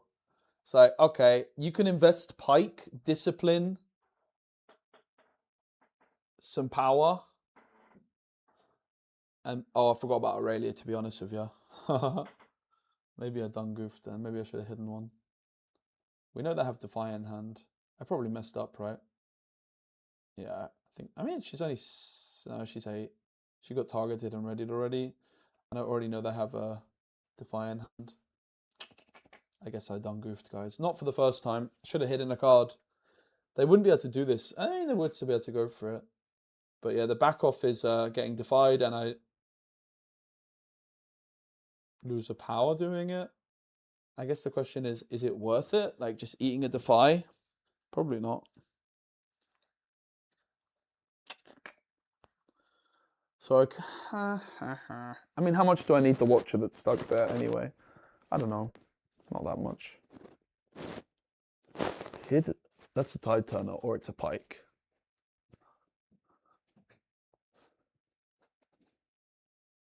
They have Charm, so Nasus seems good.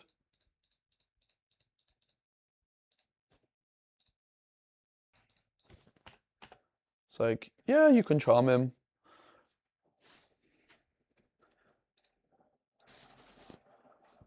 Oh, it's GG, is it? Sure. Very high skill deck is Aurelia, guys. I love Aurelia.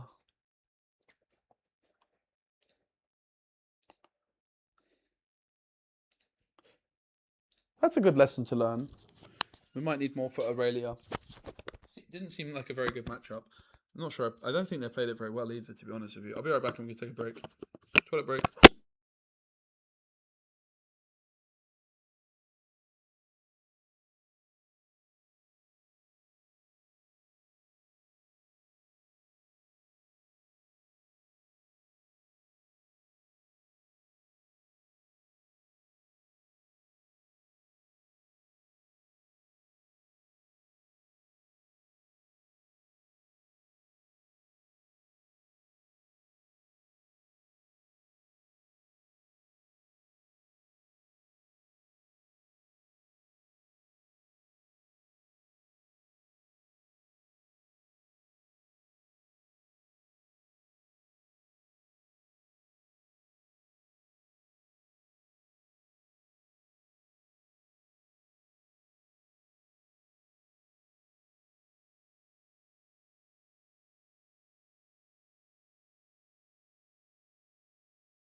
is I go to the loo, I come back, and then I end the stream.